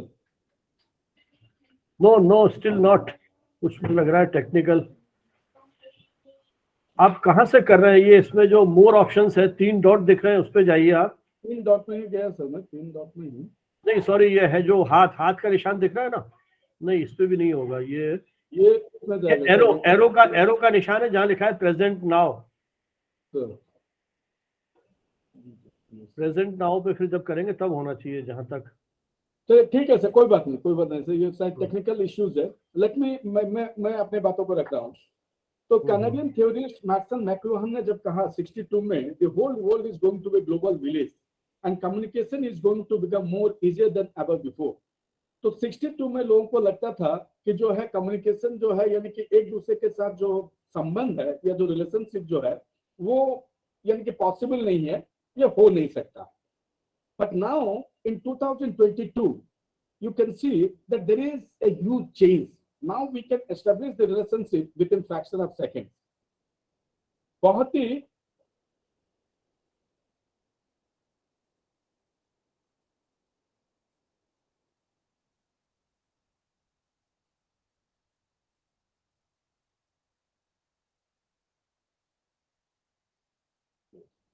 I hope now it is visible, sir. हाँ, अब उम्मीद जगी है, अब हो रहा है। यस या। तो ये जो अभी जो हम डिस्कशन करेंगे sir, we will be discussing about introduction to digital media. Then we will be discussing about the world, how the world is divided into 3 pages, starting from pre, post, and media and mid digital communications. Then we'll talk about the digital content relevance. That is, what is the relevance of the digital content. Then we'll come to the digital media and youth. Then we'll wind up with the conclusion. So let me tell you sir one thing. Let me inform the audience, those who are participating. जब McLuhan ने कहा कि the whole world is going to be village, global village and communication becomes more easier, तो सब लोगों को उस समय लगा कि जो है ये बंदा ऐसे ही बोल रहे हैं, ये होने वाला नहीं है। लेकिन अभी अगर आप देखेंगे कि सर जो है राजस्थान में कहीं पे बैठे हैं या बेंगलोर में बैठे हैं, देवव्रत सर जो झारखंड पे बैठे हैं, या मेरे बाकी साथी जो दूसरे कोने में है, now the communication is quite easier. Digital media production की बात हम जब करते हैं तो मुझे लगता है कि पहले कुछ चीजों के बारे में हमें सोचना पड़ेगा। अभी जैसे कि मैं ITU का रेफरेंस ले रहा हूँ। ITU में जो इंटरनेशनल टेलीकम्युनिकेशन यूनिट जो है, उनका कहना यह है कि more than 71% of the world population they are using the internet.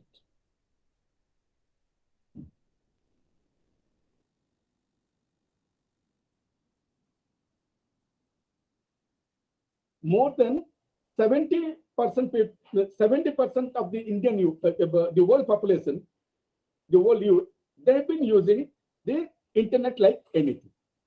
तो अभी एक सोचने की चीज ये है कि युवा जो है क्यों ज्यादातर डिजिटल मीडिया प्रोडक्शन की तरफ जा रहा है, उसका क्या कारण।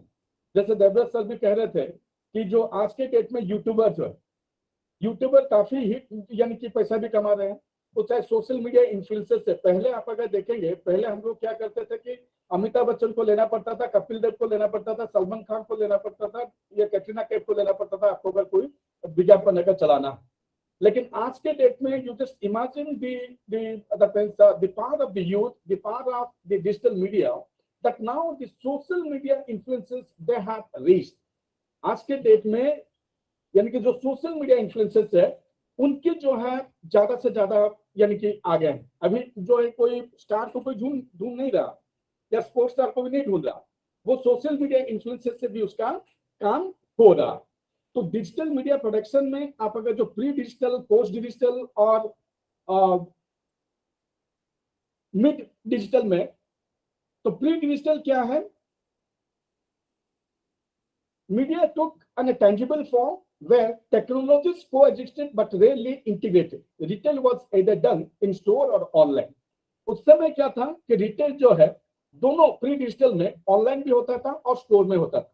हमें पहले लगता था कि कोई भी बंदा ऑनलाइन शॉपिंग नहीं करेगा, ये हमारा मानना था। लेकिन आप देखिए जब पेंडेमिक जब हुआ, अभी तो ऑनलाइन शॉपिंग भी हो रहा है। पहले हम लोग यही लगता था कि हम जो स्टोर में जाएंगे, कोई चीज जो उसको हम उठाएंगे अपने हाथ में, उसको टच करेंगे, उसके बाद उसको खरीदेंगे। लेकिन अभी जो है जो हैबिट है, जो ऑनलाइन परचेजिंग हैबिट है लोगों का, आप अगर देखेंगे तो ज्यादातर जो है वेबसाइट से ही वो ऑनलाइन शॉपिंग ही कर रहे हैं। तो इसका मतलब है कि कहीं ना कहीं जो डिजिटल मीडिया कंटेंट जो जा रहा है वेबसाइट में, वो इंटरनेट में, और जिसको कि लोग यूज कर रहे हैं, और आज के डेट में यूथ यूज कर रहा है और उसके साथ एल्डरली पर्सन भी कर रहे हैं। अच्छा नहीं कि एल्डरली पर्सन नहीं कर रहे, हालांकि यूथ का जो है ज्यादा योगदान है, लेकिन एल्डरली पर्सन भी उतना ही यूज कर रहे हैं। तो प्री डिजिटल में क्या हुआ कि प्री डिजिटल में पूरा लीनियर था, यानी कि वन वे था। देन हम लोग जब मिड डिजिटल में आते हैं, तो मिड डिजिटल में हमें यह देखने के लिए मिल रहा है, अभी देखिए प्यू सर्वे ने क्या कहा है, content creation is the material people offer to the online world. में इस सर्वे कह रहे थे कि content is key. What I feel, there is no doubt content is king, but at the very same time, one who controls the media can control the mind as well. जो media को control करता है वो लोगों की mind को भी control कर सकता है। कैसे मैं बता रहा हूं, आज के डेट में आप देखिए जो यूथ है, ज्यादा से ज्यादा यूथ जो है वो डिजिटल मीडिया प्लेटफॉर्म में आ रहा है। वो चाहे ब्लॉग बना रहा है, वो चाहे कोई यूट्यूब बना रहा है, वो चाहे फेसबुक के लिए रील बना रहा है, या किसी ना किसी माध्यम से जो है वो जो कंटेंट जो है वो डिलीवर कर रहा है। तो अभी अगर आप देखेंगे तो यानी कि हर एक बंदा, each and every one is a journalist. It's not that only that means the students who are pursuing journalism degree, or the students who are that means or the people who are involved in the media industry, they are considered as journalists. No, each and every one is a journalist. The citizen journalism concept has that means increased. Each and everybody is a journalist. आप यानी कि एक Twitter जो है वो भी आपका news बन के आ जाता है, और एक आप कहीं पे फोटो अगर आप शेयर कर रहे हैं तो वो भी न्यूज बन जाता है। आप इंफरटेनमेंट में भी बिलीव कर रहे हैं और प्योर न्यूज भी आप दे रहे हैं।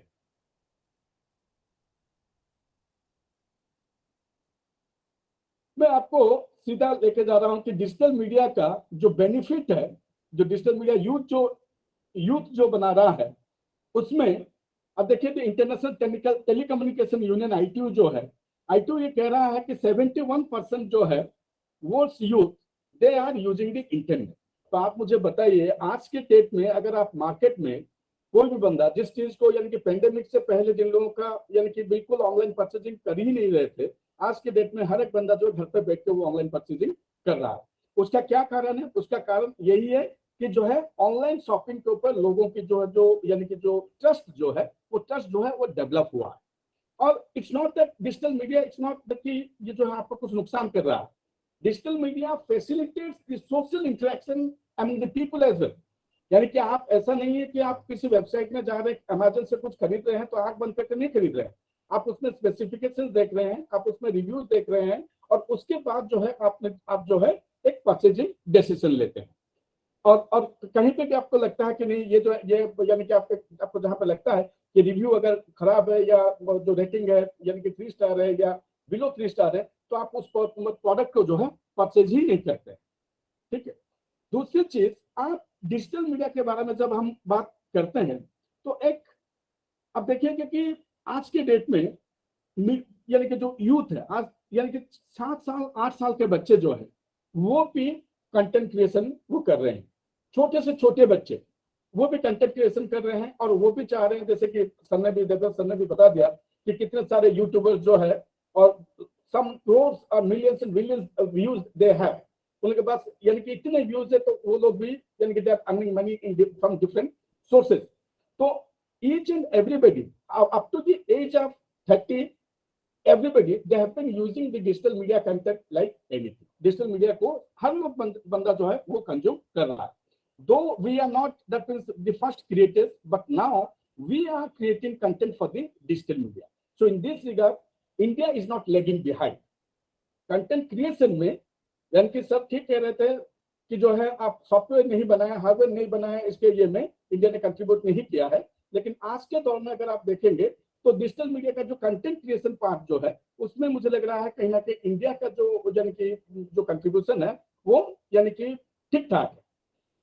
देन और एक चीज मैं कहना चाहूंगा सर, आज के दौर में डिजिटल मीडिया के दौर में और भी इंटरनेट के दौर पे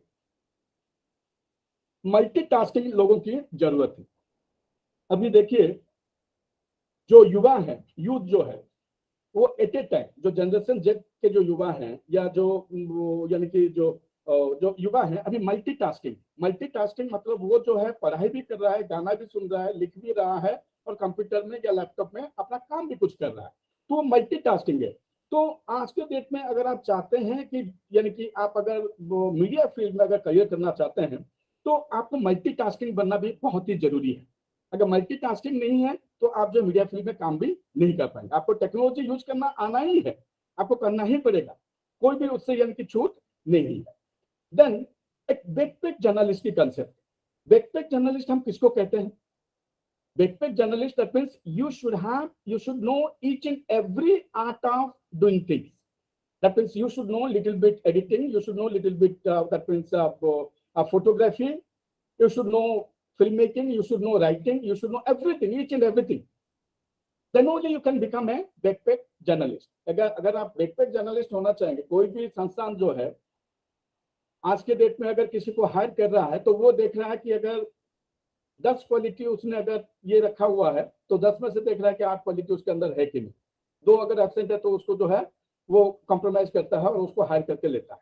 तो आज के यूथ में मुझे लग रहा है कि कहीं ना कहीं जो यूथ है हमसे भी ज्यादा वो यानी कि मल्टीटास्किंग है और हमसे भी ज्यादा वेरियड प्लेटफॉर्म्स में साइमल्टेनियसली लोग जो है काम कर रहे हैं. तो ये हो गया आपका बैकपैक जर्नलिस्ट का कंसेप्ट. अब फिर आइए आप जो है कन्वर्जेंट जर्नलिज्म में क्या हो रहा है आपका वही जो डिजिटल मीडिया प्रोडक्शन की बात यानी कि अमालगमेशन ऑफ 2 और मोर टेक्नोलॉजी वो होता है आपका कन्वर्जेंट. तो वहां पे क्या है कि जो मीडिया रेडियो अब आप अगर टाइम्स ऑफ इंडिया का देखेंगे तो टाइम्स ऑफ इंडिया का न्यूज़पेपर भी है और उसका अदर कॉन्ग्लोमरेट्स भी है और अदर ब्रांचेस भी है. वो ऑनलाइन में भी प्रेजेंस है, ऑफलाइन में भी प्रेजेंस है, टीवी भी है और रेडियो भी, सब कुछ है. तो एक बंदा जो है डिफरेंट प्लेटफॉर्म्स में काम कर रहा है. तो आज की युवा मुझे लग रहा है कि आज के दौर पे जो अगर आप डिजिटल मीडिया में अगर काम कर रहे हैं और कभी भी आप ये मत सोचिए कि जो आपका जो अपॉर्चुनिटीज और जो है चैलेंजेस है, there is no doubt there are many challenges are there in the digital media platform, but at the very same time if you are that means really a backpack journalist, if you know the tactics, if you know the nuances, if you know the techniques, then definitely n number of that means opportunities and avenues are there in the field of digital media. And don't confine yourself that only to radio, television and the newspaper. Try to explore in the field of digital media also, क्योंकि अभी digital media में social media influencers जो है, social media influencers को अभी use किया जा रहा है, उन्हीं को यानी कि एज एंडोर्सर उनको प्रेजेंट किया जा रहा है. अभी अमिताभ बच्चन जी अगर नहीं मिल रहे हैं या कटरीना कैफ नहीं मिल रहे हैं या यानी कि विराट कोहली नहीं मिल रहे हैं तो सोशल मीडिया इन्फ्लुएंसर को भी जो कंपनी लेके जो अपना काम वो चला रहा है. तो मुझे लग रहा है कि जो आज की जो टॉपिक है digital media production and youth, तो उसमें यूथ का योगदान जो है ज्यादा है. And that to be beginning से यानी कि 8-10 साल के बच्चे से लेकर अब 24-25 साल के जो लड़के हैं वो सारे लोग जो है किसी ना किसी तरह से जो है वो अपना कंट्रीब्यूशन देते ही जा रहे हैं. तो इसके साथ मैं अपना sir thank you so much. Am I audible sir? हाँ, बहुत बहुत धन्यवाद नायक साहब. आपने प्री कोविड दौर में जिस तरह से डिजिटल मीडिया ने अपनी प्रेजेंस, अपनी उपस्थिति प्रदर्शित की, और कोविड ने यूं तो हमें बहुत सारी चुनौतियां और दुखद अवसर दिए हैं घर परिवारों में, लेकिन कुछ अच्छी चीजें भी हुई, जिसमें एक तो यही है कि आज हम देश के अलग अलग अंचलों में बैठे हुए हैं और एक साथ जुड़ करके संवाद कर रहे हैं। हालांकि आज अटेंडेंस बहुत कम है, यूं करीब 230 रजिस्ट्रेशन हो चुके हैं देश के अलग अलग अंचलों से, और बल्कि बांग्लादेश और आसपास के देशों से भी कुछ लोगों ने रजिस्ट्रेशन कराए हैं।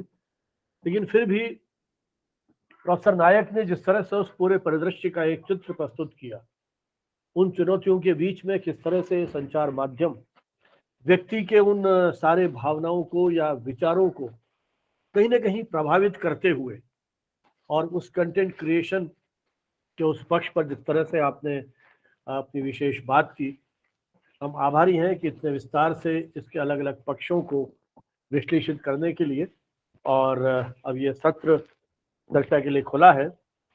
हमारे जो भी मित्र जो इसमें उपस्थित हैं, डॉक्टर अर्चना भारती हैं, प्रोफेसर जया चक्रवर्ती राजस्थान यूनिवर्सिटी में हमारे साथ अंग्रेजी विभाग के अध्यक्ष रही, डीन रही आर्ट्स फैकल्टी की, वो हमारे साथ हैं। दयानंद कदियान साहब हमारे साथ हैं, जो हरियाणा के स्कूल में अध्यापन का कार्य कर रहे हैं। आशीष रंजन पत्रकारिता के विद्यार्थी हैं। सोनू मिश्रा, जिनको मैं देख पा रहा हूँ, वो भी बिहार से हैं। कुछ मित्र हैं जो मीडिया और उससे जुड़े हुए विषयों पर अपनी रुचि रखते हैं। यदि आप में से किसी के मन में किसी प्रकार का कोई सवाल हो या ऑब्जर्वेशन हो, वो अपना परिचय देते हुए अपनी टिप्पणी संक्षेप में करें। आमंत्रित है आपको। तो मेरा एक सवाल है, एक्चुअली दो सवाल है। पहला जो है वो है फ्री बीज को लेकर। फ्री बीज जो इंटरनेट इन्फ्लुएंसर जो होते हैं, उनके ऊपर कल मैंने एक आर्टिकल पढ़ा इंडियन एक्सप्रेस में, उनके ऊपर अब टैक्स लगने वाला है। लाइक उनको जो भी चीज कमोडिटी फ्री में मिल जाती है यूज करने के लिए कि इसकी अनबॉक्सिंग करो, उन सारे ट्रैवल एक्सपेंसेस और जो भी चीजें होने वाली है उन सब पे टैक्स लगने वाला है। तो इसके बारे में आपका क्या ओपिनियन है? और दूसरा, थोड़ा बहुत अगर डिजिटल लिटरेसी के बारे में कुछ बता सके तो। हाँ, देवव्रत जी आप बताएंगे भैया? नीतू, ये जो सरकार का फैसला है, देखिए सरकार का तो एक ही प्रयास है कि कोई भी चीज जो है सरकार की नजरों से बच ना जाए। और सच में ये जो डिजिटल इन्फ्लुएंसर हैं, उनके पास बहुत सारा सामान कंपनियों की तरफ से आ रहा था, तो उसको टैक्स के दायरे में लाना स्वाभाविक है। मतलब वो उसमें कुछ गलत नहीं है, क्योंकि उनको रिवील करना चाहिए कि कौन कौन से मोबाइल, कौन कौन सी चीजें वो सब आ रही हैं उनके पास, ताकि ऑन रिकॉर्ड कुछ आए।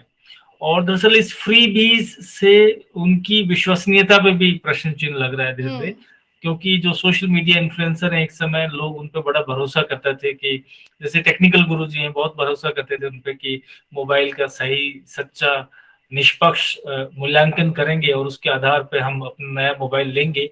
लेकिन अब लोगों को धीरे धीरे समझ में आ रहा है कि इन लोगों के भी कंपनियों के साथ एक संबंध है, और उन संबंधों को निभाने के लिए ये उतने निष्पक्ष नहीं है, निष्पक्षता को नजरअंदाज कर रहे हैं। तो इससे कहीं ना कहीं ऑन रिकॉर्ड पता चलेगा कि फ्री बीज और इनको गिफ्ट या फिर विजिट्स या स्पॉन्सरशिप ये सब कितनी मिल रही है। ये कुछ वैसे ही जैसे फिल्म का रिव्यू जो है पत्रकार लोग करते थे, और उसके आधार पर दर्शक मन बनाते थे कि फिल्म देखने जाना है नहीं जाना है। तो सरकार ने जो किया है मैं उससे सहमत हूँ, इसमें कुछ भी गलत नहीं है।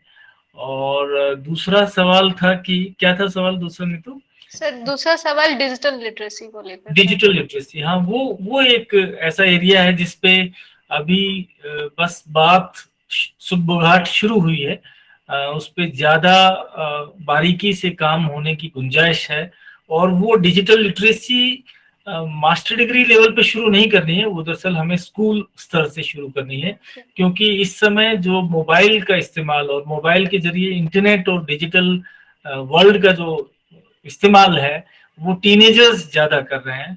और स्कूल के शिक्षकों में दरअसल डिजिटल लिटरेसी की बात करनी चाहिए, ताकि जो मीडिया के गलत असर हैं उसमें उसमें कम से कम टीनेजर्स ना आए।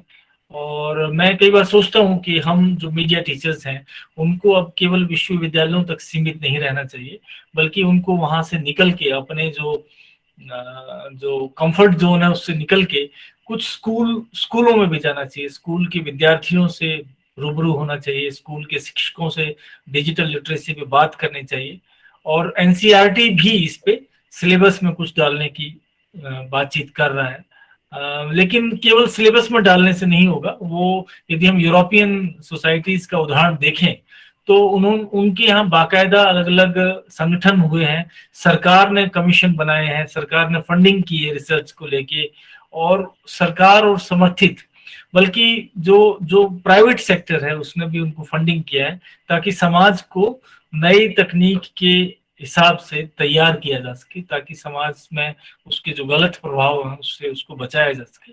और ये सही समय है, नहीं तो क्या होगा कि काफी नुकसान हो चुका होगा। ये सही समय है डिजिटल लिटरेसी पे हम लोगों को कुछ एक्शन लेने की। बातचीत केवल करना काफी नहीं होगा, बल्कि अपने अपने मोहल्ले में, परिवारों में, स्कूलों में इस पर कैसे क्या किया जाए, मतलब टीनेजर्स को कैसे बचाया जाए, उनको कैसे समझदार कैसे बनाया जाए, इसको लेके कुछ ठोस काम करने की गुंजाइश है। जी थैंक यू। आशीष रंजन शायद कुछ कहना चाहते हैं। जी सर, प्रणाम सर। मैं आशीष रंजन, पत्रकारिता छात्र, मगध विश्वविद्यालय बोधगया बिहार से हूँ।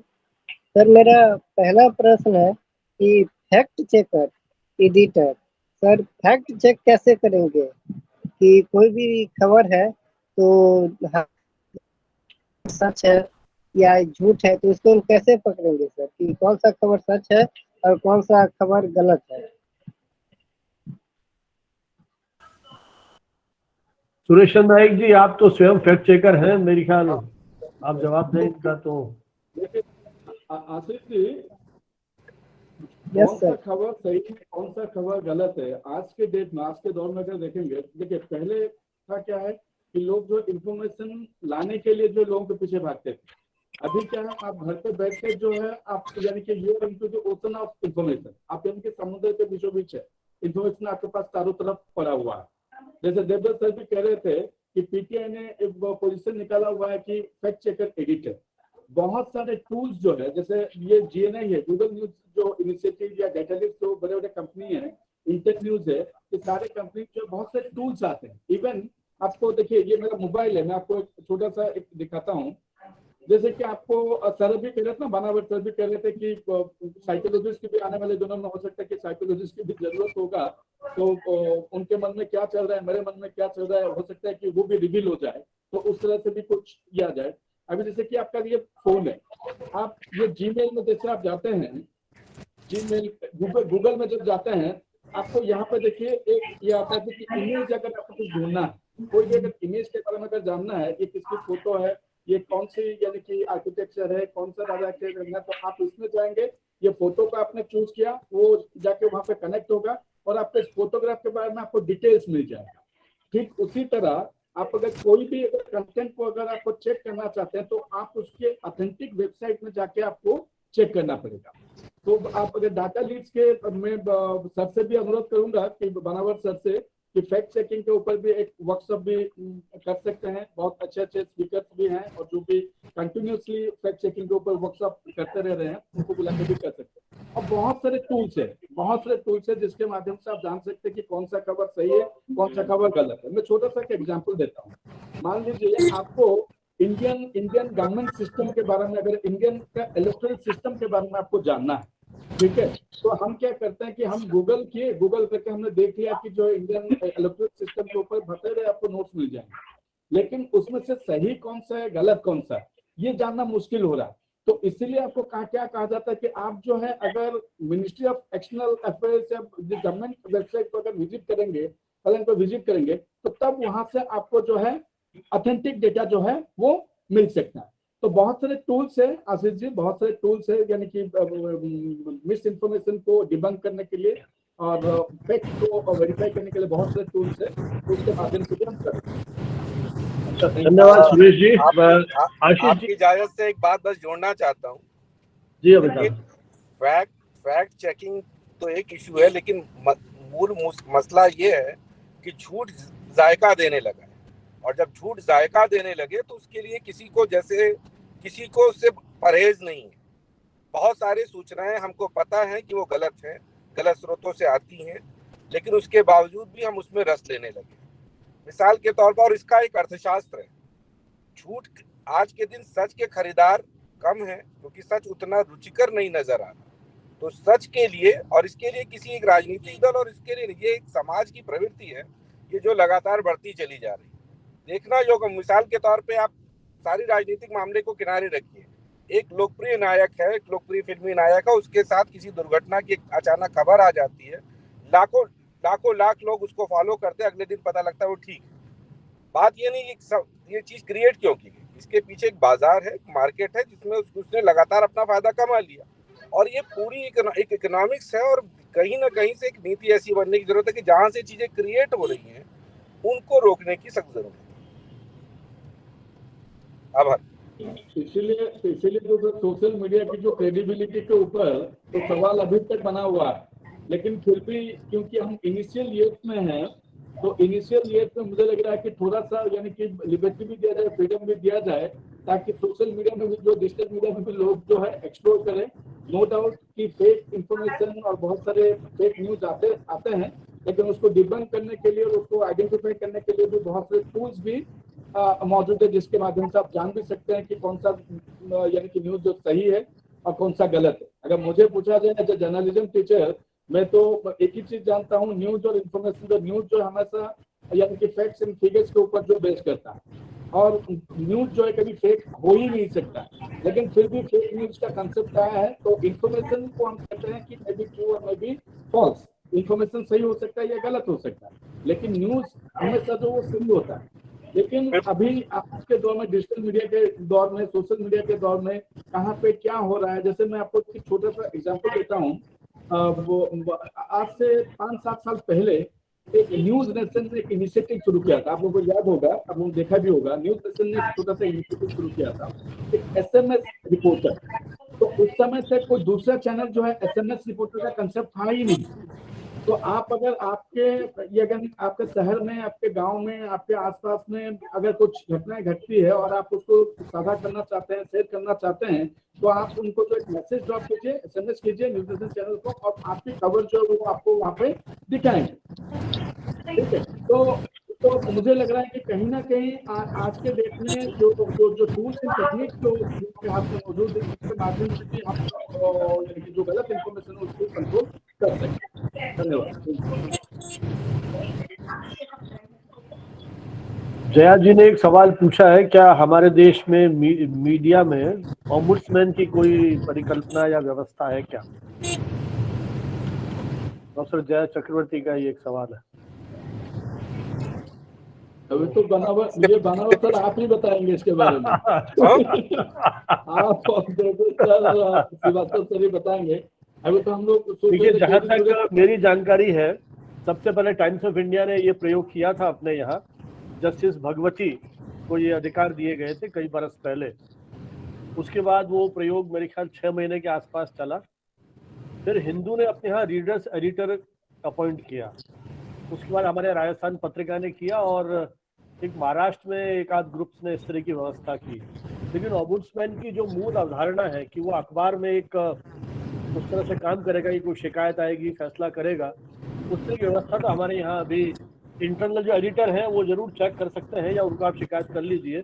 बाकी कोई लीगली उस तरह की कोई इंस्टीट्यूशन हमारे यहाँ अभी तक डेवलप हुआ नहीं है। अखबार बिल्कुल सही कह रहे हैं सर, अखबार मीडिया प्रेस काउंसिल को नहीं मान रहे हैं। हाँ बिल्कुल, मीडिया काउंसिल बन नहीं रही है, ओम्बुड्समैन वो अपने ऊपर क्यों थोपेंगे? सही बात है।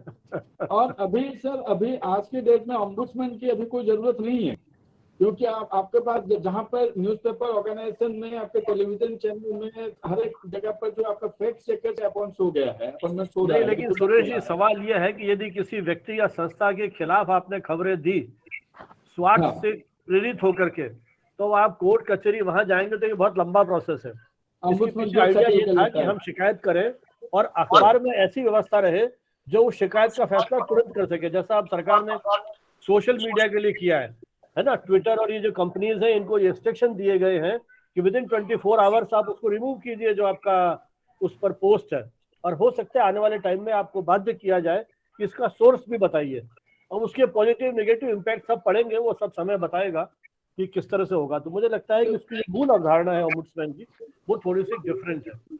और अमिताभ जी ने कहा कि आप किसी भी नियामक उसको संस्था को मानने को तैयार नहीं है, किसी प्रकार के नियंत्रण को स्वीकार करने को तैयार नहीं है। हर अखबार का, हर मीडिया इंस्टीट्यूशन का अपना एक कोड ऑफ कंडक्ट बना हुआ है, लेकिन परिपालना कितनी हो रही है उसकी, ये मुझे लगता है कि अलग एक डिबेट का विषय हो सकता है। लेकिन सुरेश जी ने जो सुझाव दिया था कि फैक्ट चेकिंग पर एक वर्कशॉप की जाए, तो हमारे जो शुरू के जो हमने अक्टूबर 2020 में किया था, तो एक इस तरह की वर्कशॉप की थी। आशीष जी, यदि हमारा यूट्यूब चैनल सब्सक्राइब किया हो आपने, तो उसमें यदि शुरू में जाके देखेंगे आप, अगर नवंबर दिसंबर में, तो आपको हमारे यहाँ एक दीपिका जी हैं, उसमें हरदेव जोशी में जब भी पढ़ा रही हैं, गीता श्री, उनका एक गरिमा श्री, उनका एक घंटे का वीडियो लेक्चर है, वो आप सुन सकते हैं। और आगे फिर होगा कि अब 2 साल में बहुत और इम्प्रूवमेंट हो गए हैं, तो अपन फिर कभी इस विषय पर और विस्तार से बात करेंगे। निकिता जायसवाल, मेरे ख्याल वो अंतिम सवाल है, क्योंकि मुझे लगता है अमिताभ जी शायद ड्राइव कर रहे हैं, है ना? Okay sir. नहीं, मैं बैठा हूँ। अच्छा, बैठे सर- तब ठीक है, मुझे लगा वो ड्राइव करते करते बात करना भी थोड़ा घातक है, इसलिए ठीक है। हाँ निकिता जी बताइए। सर मेरा क्वेश्चन ये था कि न्यू मीडिया को छोड़कर अगर हम लोग टेलीविजन देखें, रेडियो देखें या फिर प्रिंट में आ जाए, तो जो न्यूज़ है वो टोटली इंफॉर्मेशन प्रोवाइड करता है, लेकिन अगर हम लोग सोशल मीडिया पे आते हैं तो वो ज़्यादातर इंफोटेनमेंट है, इंफॉर्मेशन कम है और एंटरटेनमेंट ज़्यादा है। फॉर एग्जांपल मैं उर्फी जावेद का मैं ले लूँ, तो वो क्या उसका ड्रेसिंग सेंस है, उस पर ज़्यादा कमेंट होता है और व्यूज़ भी ज़्यादा आते हैं। तो मैं ये क्वेश्चन करना चाहती हूँ कि आपका मतलब क्या व्यूज़ है इस पर? किसे प्रश्न है, मुझे बोलना है? हाँ अमिताभ जी सर आप बताइए।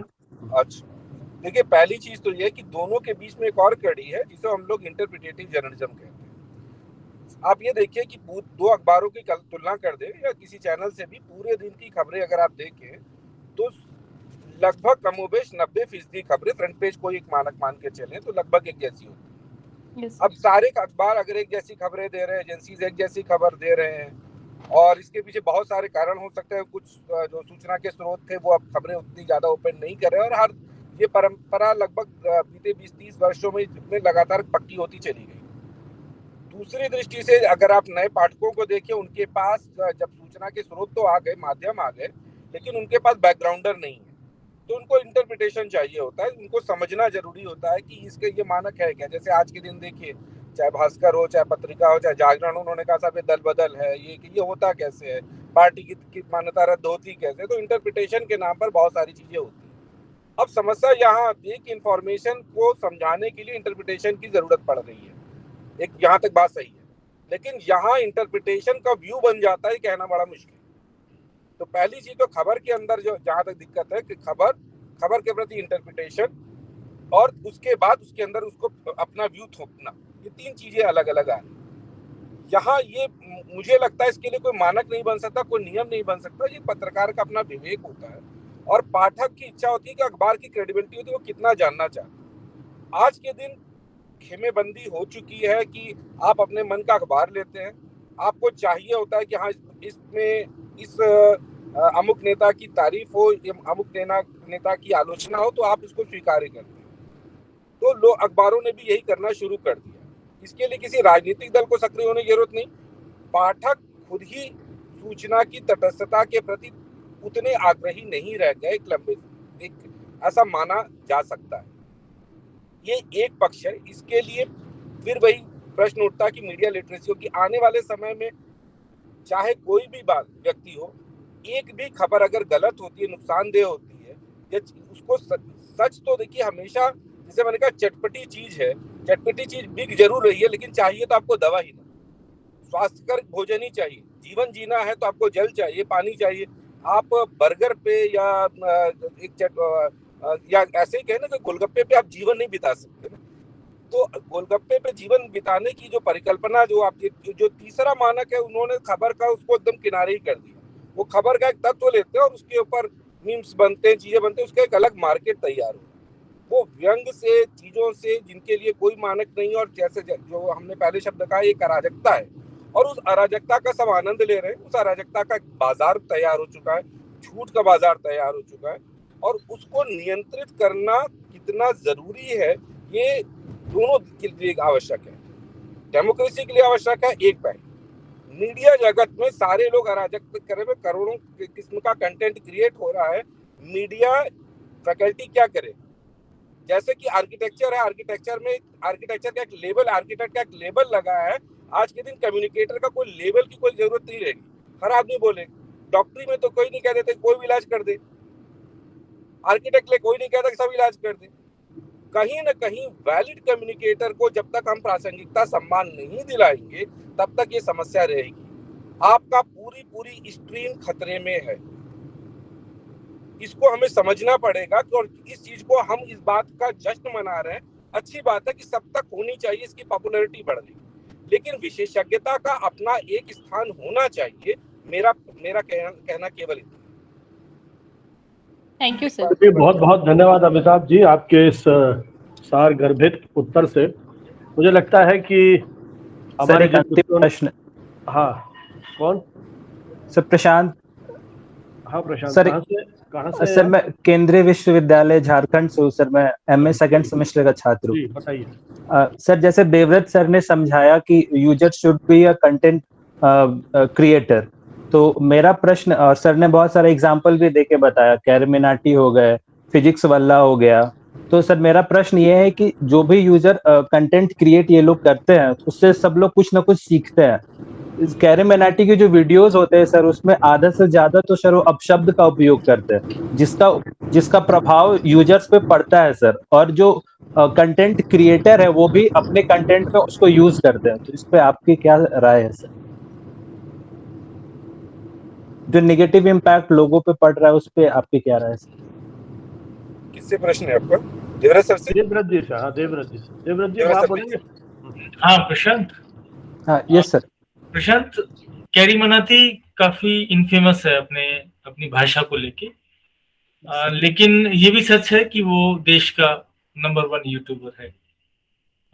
मैं जब ये कह रहा हूँ कि वो देश का नंबर 1 यूट्यूबर है, तो मैं उसको आइडोलाइज नहीं कर रहा हूँ, मैं इस फैक्ट को बता रहा हूँ कि वो देश का नंबर 1 यूट्यूबर है और यूथ उसको लाइक कर रहा है।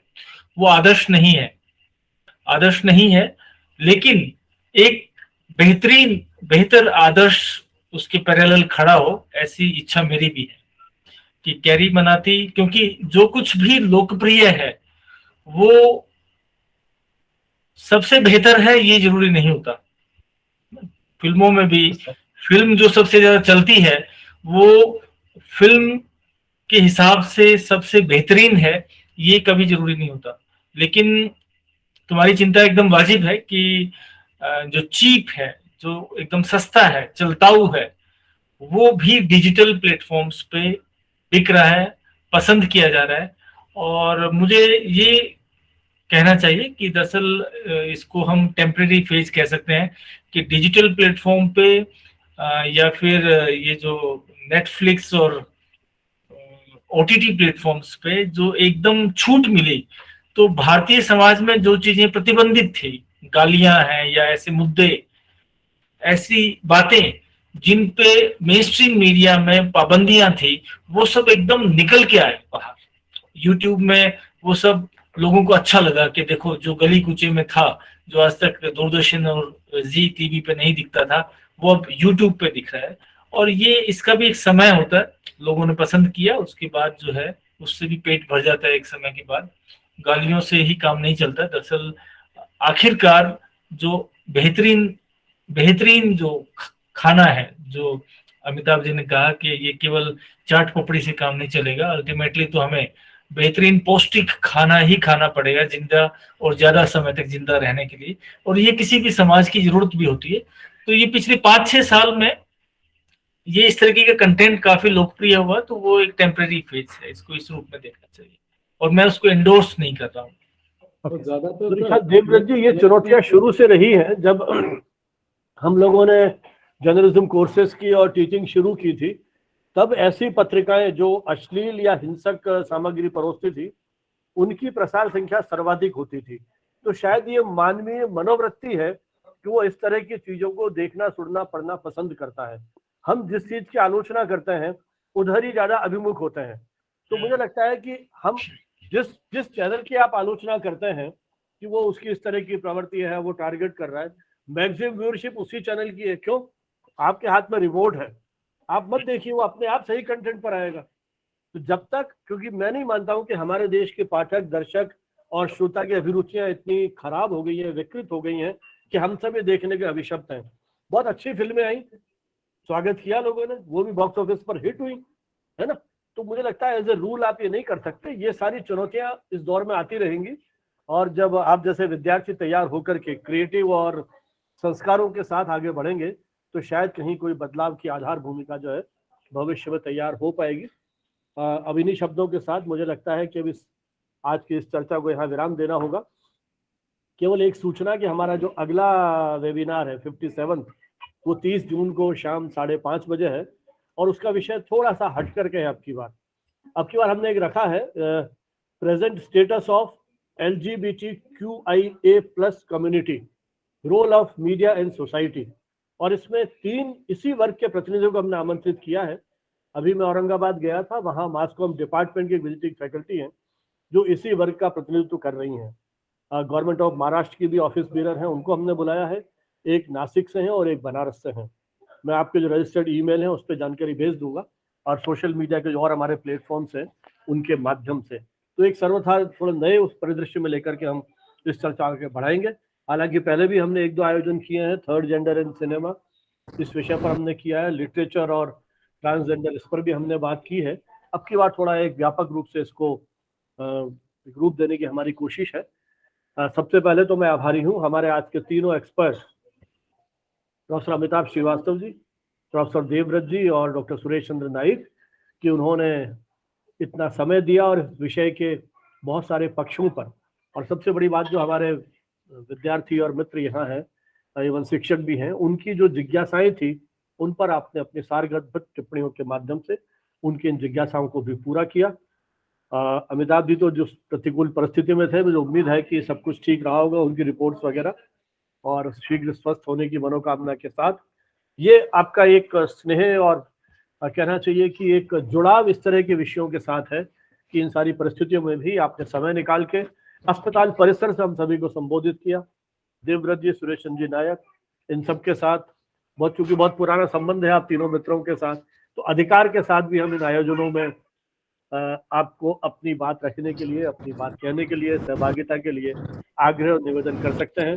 सभी मित्र जो इसमें जुड़े उनका भी बहुत बहुत आभार, और इसकी रिकॉर्डिंग जैसे ही मुझे प्राप्त होती है शेयर करता हूँ, इस उम्मीद में कि हमारी इस पूरी यात्रा के आप सहभागी बनेंगे और आगे भी इसी तरह का सहयोग प्रोत्साहन होता रहेगा। बहुत बहुत धन्यवाद। जय हिंद, जय भारत। जैन सर, आभार आपका, आभार अग्रज देवव्रत जी का, आभार मित्र सुरेश जी का, आभार सभी प्रतिभागियों का। Thank you very much sir.